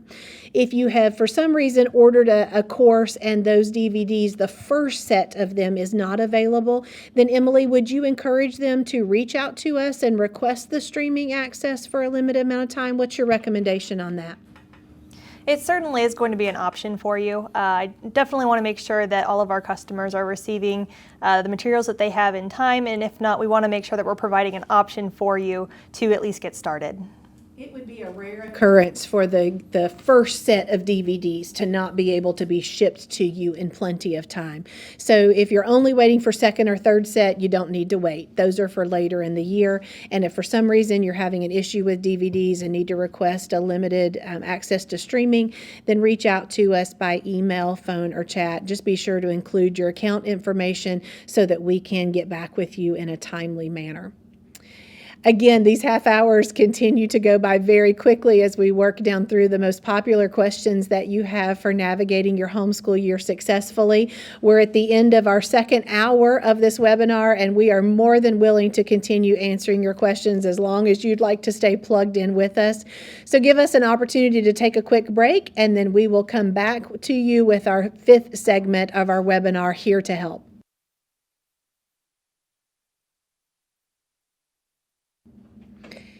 It is such a privilege to continue interacting with you in our Here to Help webinar today for our homeschool customers. We are entering our 5th and final segment of today's webinar. I want to assure you that in the next 25 minutes, we're going to work through as many of these remaining questions as we can, and then we will be offline from this webinar answering each individual that still has a question remaining in the webinar. And Quite honestly, we would love to be a help to you through this format in the future if it is helpful. So if you have found this format helpful and you want to let us know that in the chat or in the Q&A or by some other means, upvote each other's comments on that. That'll just give us some indication of whether or not this format would be a helpful way to continue helping you navigate successfully through your homeschool year. We'll continue to address the questions in the order in which they were received and upvoted. We mentioned to you again that our phone calls, emails, and chats are much the same way. We want to give each customer the individual attention that they deserve in the order in which that contact was received. So let's jump right back in to a question that was asked about our point system. It says there's a 6-point and 10-point grading system. How do I know which one to use? We're doing homeschooling for the first time. That is a fantastic question. And I grabbed a test key here in our break just so I could show you an example of that. This would apply primarily to our lower elementary grades, where our assessments in our last revision were given 2 different point scales. That's because different states seem to follow different academic standards. Some use a 6-point system, some use a 10-point system, and we wanted to give flexibility to our customers in which system to utilize. I will tell you that in our accredited program for elementary, we do still use that 6-point grading scale, and that is clearly defined for you in your manual, in your video manual. You'll be reminded several times that the accredited program utilizes the 6-point grade scale in elementary. If you are not using the accredited program, that is completely up to you which grading scale you would like to use, and you might want to just decide that in accordance with what's most commonly used in your area. But for the accredited program, for the validation purposes, please utilize the 6-point grading scale for Rebecca Academy's accredited option. Steve says, Amy, you keep telling us to call, but in the last 2 weeks I've called and had to hold for lengthy amounts of time each time. Are you increasing staff for the great demand of this school year? And Steve, the answer to your question is yes. We increase our staff each year based on projections of what our enrollment will be. As with so many aspects of the COVID-19 pandemic, the projections did not adequately reflect the excitement that customers were going to have about homeschooling, and we are thrilled with those who have chosen Rebecca to homeschool. So we are continuing to staff up and to source different solutions to be able to address customers' questions, again, with the personal attention in the order of which they are received via phone, email, or chat. We understand that there may be times when you can just hold on the phones while you're taking care of something else, and other times that you may not be able to do that. So reach out to us through your preferred method. Understand that at different times of day, the call volume might be higher, the email responses might take a little bit longer, but we do continue to look for solutions to serve you efficiently and effectively, and webinars like this are to help with that so that we can answer many questions that you have in a setting like this, answering multiple customers' similar questions at the same time so that we'll be able to help you with that going forward. We appreciate your patience. Thank you so much for choosing Rebecca to help you. We want to be the help that you need. Lonnie is asking, he says our end date is 1 year from our start date. And yes, Lonnie, that is just standard. Whatever start date you choose, we put your end date 12 months later to give you flexibility within a 6 to 12 month window of completing your homeschool year. If at the end of this pandemic we want to send our children back to regular school, how will the pending end date of this homeschooling allow him to begin regular school on time? Lonnie, what date you actually end on is up to you. That end date is really just for our system's purposes to give you that full 12 months of flexibility. But whenever you send in that last grading period of work in the accredited program, whenever you decide to be finished with your homeschooling year, that end date within our system is not going to prevent you from making whatever choice you want to make next in your child's progression of his academics. Thank you for your question there. Angela is saying that she has found that the K-4 Child Kit is out of stock and not projected to be available until September 28th. Is there anything I can do to start right now since my parent kit is already being shipped? Angela, we answered that question just before our break in a little different format. So let me just restate that the true success of our program is shared between the video instruction and those student materials. So please know that our team is working round the clock to make sure that we print and ship those materials to you just as quickly as we possibly can. We are trying to forecast when things will need to be restocked so that we don't hold you up on that. We're not going to tell you that you can't start watching that video instruction, but to most effectively utilize the program, your child is going to want to have in hand the same materials that the teacher is calling for and that he is seeing the students in the video use. So if you're able to adjust your start date, you can go right to your parent dashboard and be able to adjust your begin date to reflect when you receive those materials. If you choose to start watching ahead of time, that's certainly up to you. Just know that the program works best when you have all of the pieces, and we're working to get those to you. This attendee says, a lot of people think Accredited has no flexibility. Will you discuss some of the flexibility that accreditation does have? I'm so appreciative of that because I know at the beginning of the webinar, we kind of picked the words accountability to go with Accredited and flexibility to go with independent study, but you are so right that there is so much flexibility that you can even take advantage of in the Accredited program. Steve, tip us off to even the flexibility for scheduling our lessons. Can we choose to do 4 or 5 or 6 lessons in the course of a week? What options do we have for flexibility with Accredited? Well, you can choose to do as many lessons in a week as you can possibly fit in there. So it's very flexible there, okay? And we've talked about that. It is possible to put a week's worth of lessons into 4 days. It's possible to spread it out over 6 days. Be careful that you don't overburden your child, though, that you are putting too much on him at one time. So there's flexibility there. The other thing that we're really flexible on, and I would, when we look at the calendar online, you say, today is the day I have to do a quiz. Today is not the day you have to do a quiz. You do have to do the quiz. But if your child is sick, don't do the quiz that day. Faith, did you have any other tips from your homeschooling experience of where you used Abeka's accredited program flexibly? Talk to us about the fact that a school year could be 180 days in your state, but Abeka calls for 170 lessons. Does that give you some flexibility? Well, I concur with Steve in the flexibility that Abeka accredited program does give. And as far as the 170 days to 180 days, those 10 days that are not allocated in your lesson plans, you can use those for wonderful experiences and adventures that your family can do to learn outside of the classroom. Homeschooling is not just in the books and the lessons and materials, but homeschooling occurs all day from the moment they wake up to the time they go to bed. And that also includes outside the house, outside the classroom. So use those 10 days, as my family did, to go visit museums, plays, extracurricular activities that were beneficial for education, not just the subject matter, but also extended areas that they can learn.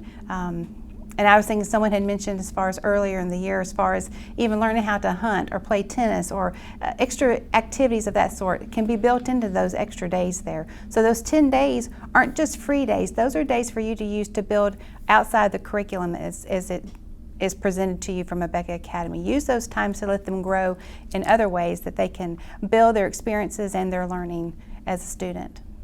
I think that's a great point, again, that there is a lot of flexibility within the accredited program. There are certain things that are standardized in the accredited program so that we can validate your child's work and issue those accredited report cards and transcripts, but there's still lots of choices, Mom and Dad, that you get to make in the best interest of your child. Another area of flexibility would be in the amount of classwork.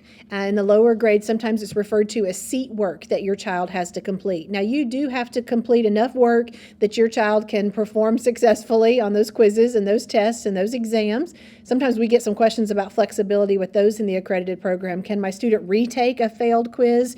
Can they do an open book exam? The answer to those questions is no. This is a standard academic program similar to an in-school setting where the child has an assigned time that you've determined to give them that quiz or test or exam, and they need to be prepared and they need to take it, and it needs to be graded according to the accredited guidelines and not retaken or adapted in any way.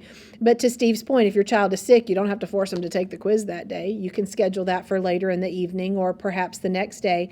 But there's lots of flexibility in regard to the classwork assignments, the seat work assignments, the independent work that they do. Those things are not graded. They're not submitted to Abeka Academy. So your child does not have to complete every single arithmetic problem on their 5th grade arithmetic workbook page. If they're keeping up with the pace of the class and completing a few in each section, and you're seeing that their proficiency is there, they're performing well, they understand the concept, that's perfectly fine. The seat work that's assigned in the lower grades is generally in the classroom. The video teacher is using that seat work in conjunction with reading circles. While one of the reading circle groups is meeting, the rest of the children are working on the seat work. Well, you don't have that dynamic in a homeschool setting. You only need to watch the reading group that your child is participating in, the one that you have chosen that best fits their reading ability. That seat work is extra practice for them to help reinforce the concepts of the day, but there is no requirement for you to tell us that all that seat work was completed. There is certainly not a requirement for you to submit that seat work to Abeka Academy. So limit the seat work to what's in the best interest of your child. The most important parts of the seat work are the pages from the textbooks that you purchased in the child kit along with your enrollment. I would definitely encourage you to incorporate those into your school day. But number 4, number 5, number 6, number 7, sometimes they're just completing some activities that are academic and yet fun for them to complete. Those would be completely optional, and you can adjust that to meet the needs of your child. So please do find all of the options for flexibility within the accredited program. Julius is asking about subjects he's talking about in the high school, the science courses that require a lab, such as chemistry or physics. How will this be done online? I've seen parents ask before, do I have to go purchase all of those lab supplies that are called for in my student's lab manual?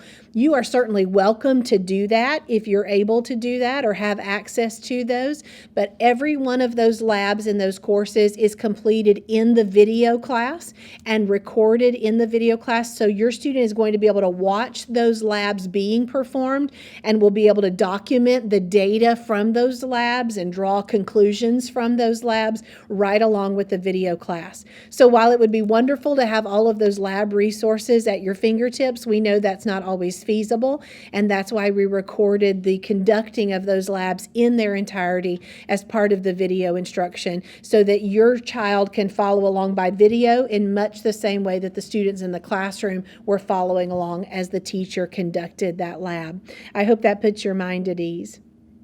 How long does it take for the accredited program to request my child's transcripts? So I think you're asking on the front end when you enroll with us for the first time and we need your transcripts from a previous school or either for you to provide those in the form of a proof of completion.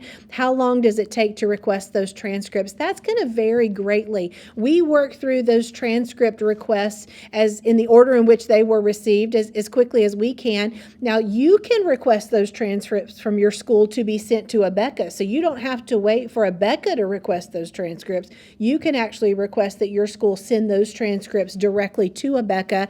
That's included in the fulfillment option.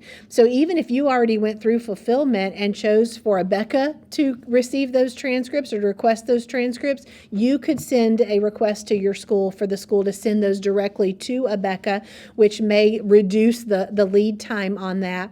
And especially in the 9th through 12th grade, you'll want us to take the time to look at your child's transcript. I should really say 10th through 12th grade because they've already earned some high school credits, and you want us to be able to validate and process those credits received. We don't want to send you out an Algebra 1 course if your child already had Algebra 1 on their transcript. You'll want to receive the geometry course, perhaps, or the Algebra 2 course. So thank you for giving us the opportunity to properly evaluate your child's transcripts. We want to ensure sure that they are on track for an on-time meeting of the graduation requirements so that you can look forward to that well-due celebration in a couple of years.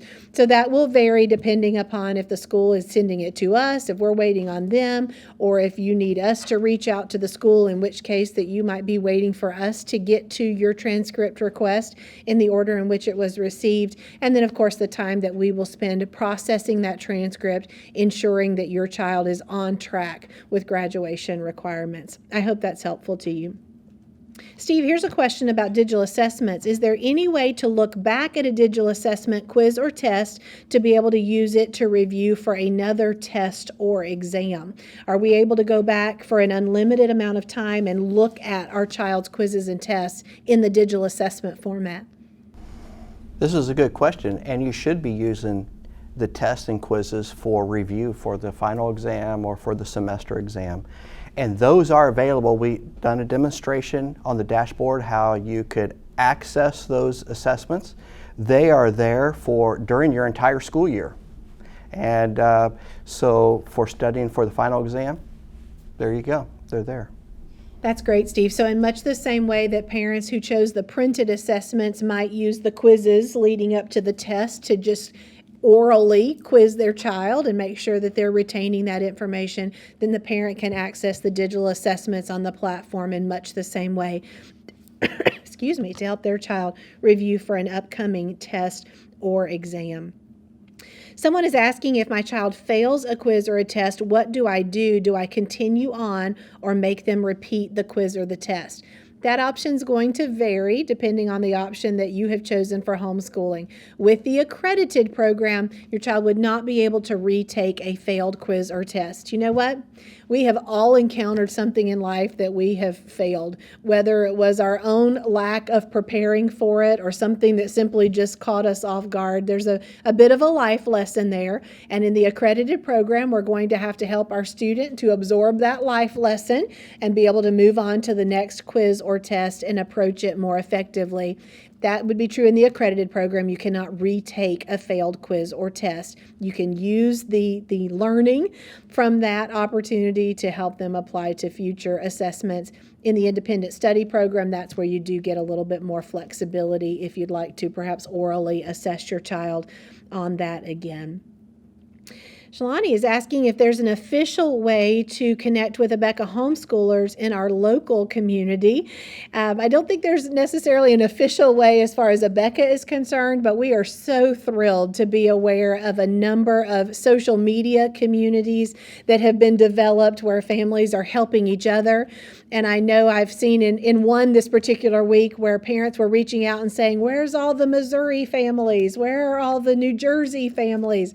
And that was helping them to get connected within their state and then drilling down even smaller into their community. It sure is wonderful to have like-minded families nearby that you can connect with, whether virtually or hopefully once we get past this COVID-19 pandemic, be able to connect in person and just provide each other with that moral support that is so helpful along the way. So we'll look forward to hearing about how you're connecting with each other in those communities. Denise is asking, typically how long does it take for your learning materials to ship? I ordered 8 days ago and they've yet to ship. Denise, much like Amazon or other online communities, it's going to depend on our stock and, again, the order in which your order was received with the shipping resources that we have. Emily, do you have any feedback on how we might be able to, some customers might not even know how to view what their expected shipping date is, so give us a little insight into how we can track that, what we can look for, and what we can expect. Absolutely. The first place that I would recommend checking is to log into your Abeka account online and go to My Account. You'll be able to see the status of pending orders from that portion of the website. Another thing that you can do is to keep an eye on your emails. If for any reason there's a question or we just need to contact you about your order, that's going to be one of the first places that we try to contact you is by email. So I would recommend checking your email frequently just to see if there is any update or if we've contacted you about any questions that we may have, as well as that you'll also receive email updates once your order does ship. That'll help us to keep track. And again, we are shipping those materials to you just as quickly as we possibly can. So thank you for checking those resources that Emily provided and then planning in the meantime of how to successfully get your homeschool year started when you receive those resources. We've got just about 5 more minutes to wrap up our webinar. We're going to answer just a few more questions in the order in which they were received and upvoted. This attendee said, I'm enrolled in the accredited program for 5th grade. Are you going to provide a PDF format of the video manual? In the high school grades, because those video manuals are single subject manuals, a different manual for every subject, those are available in PDF format on the parent dashboard, in addition to the printed format that you received. The elementary videos, because they are a full grade with all subjects for a full year, those are not available in a PDF format. That printed format that is shipped to you is going to be your best friend all year long. I've seen different parents take different approaches, different colored highlighters and highlighting the various aspects of how they want to organize their homeschool day. But I just don't think we can overemphasize the value of what's been provided in that video manual to being your security blanket throughout this school year, that you are using the program effectively in the way it was designed for the best interest of your child. So for elementary, do follow along in that printed format. Melissa's saying that she's got an accredited student in 11th grade and 7th grade, and we just changed from digital assessments to paper assessments, which is a great point, that if you've chosen an assessment option that turns out to not be best for how your child functions in an assessment period, then you can reach out to us to switch digital assessments to paper assessments or vice versa. And we still send in anything digitally like we could when we were doing digital assessments. So Steve, this is a great question. If we've switched from digital to paper, do we still upload compositions and things like that when we had a digital assessment enrollment, or has all of that switched over to paper and now we'll need to submit everything through those mailed envelopes? Mrs. Yohe, everything has switched over to paper. Okay. So you need to be sure to, there's no, anything you would upload, you would send it in. Let me point out as well, if you were to switch from accredited to independent study and you were doing digital assessments, you would need to switch to paper as well. Excellent tips there, Steve. Next question is coming from a parent who must have a high schooler, asking if there's any information on dual enrollment with Abeka for high schoolers. Is this an option? I'm going to ask our team to pull up that information page on the website so that you can see the URL where you can get some information about dual enrollment. We did, for the first time for this school year, launch a dual enrollment option in conjunction with Pensacola Christian College, where qualified students in 11th grade and 12th grade can apply for dual enrollment with Abeka Academy and Pensacola Christian Academy. So you can see there how to access that information with the online dual enrollment option, and that'll help you to see what information is available to you, what courses, what the process is for being qualified through both Pensacola Christian College and Abeka Academy to be qualified to participate in that dual enrollment option. So it looks like that URL, abeka.com/homeschool/dual enrollment, will tell you everything that you need to know to see if that would be a good option to get your child a head start into their college credits that they can earn while still counting those in high school. Our fourth of our 6 children is in 11th grade this year, and so we're starting to be faced with those questions as well. Anne is asking, what is the best email to use to make suggestions, such as hole punching all of the video manuals and covers? Emily, what's the best email address for customers to reach out with suggestions to Abeka and to Abeka Academy? I would say that the best email address to use for that is just going to be our general line, the customer service at abeka.com. Say that one more time for us. The email address is customerservice@abeka.com. Very good. Customer service at abeka.com. You'll send in that suggestion, and then it can be routed from there into the portal of the best team to process that suggestion. And we really appreciate that.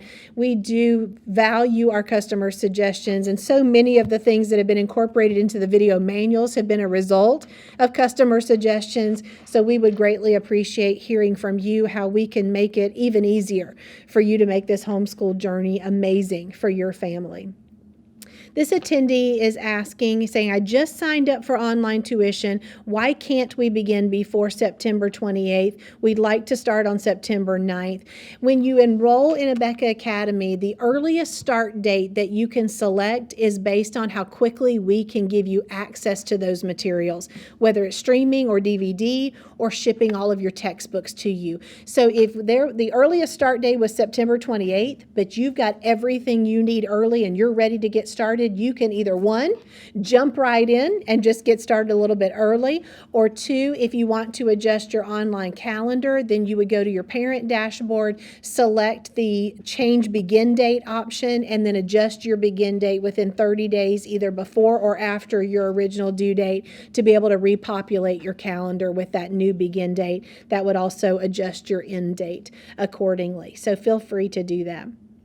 Amy, can I jump in there real quick? Brooks, that'd be great. I think you were talking about streaming with that September 28th date. Is that correct? That, I didn't see specifically where that customer mentioned Okay. streaming. I might have missed it. The Well, question's I out of do the know queue that now. if you're streaming, you can start up to 2 weeks before. Right. So you can get access to it 2 weeks before without having to change your begin date. Sure. Brooks, let's stay on you because I think we've got another question here that you can answer for us. Is there a list of email addresses for specific departments or issues rather than just the generic email us and contact us options? In addition to the customer service at abeka.com, which would be more general, Brooks, are there other email addresses that might be specific to certain questions? Yeah, that's a good question. On our Contact Us page, there is a form that customers can fill out. And as they fill that out, after they add in their first name and last name and email, there's a drop-down box, if we scroll down a little bit, that they can choose what the topic is regarding. And based off of that, it is then sent to the correct area of Abeka.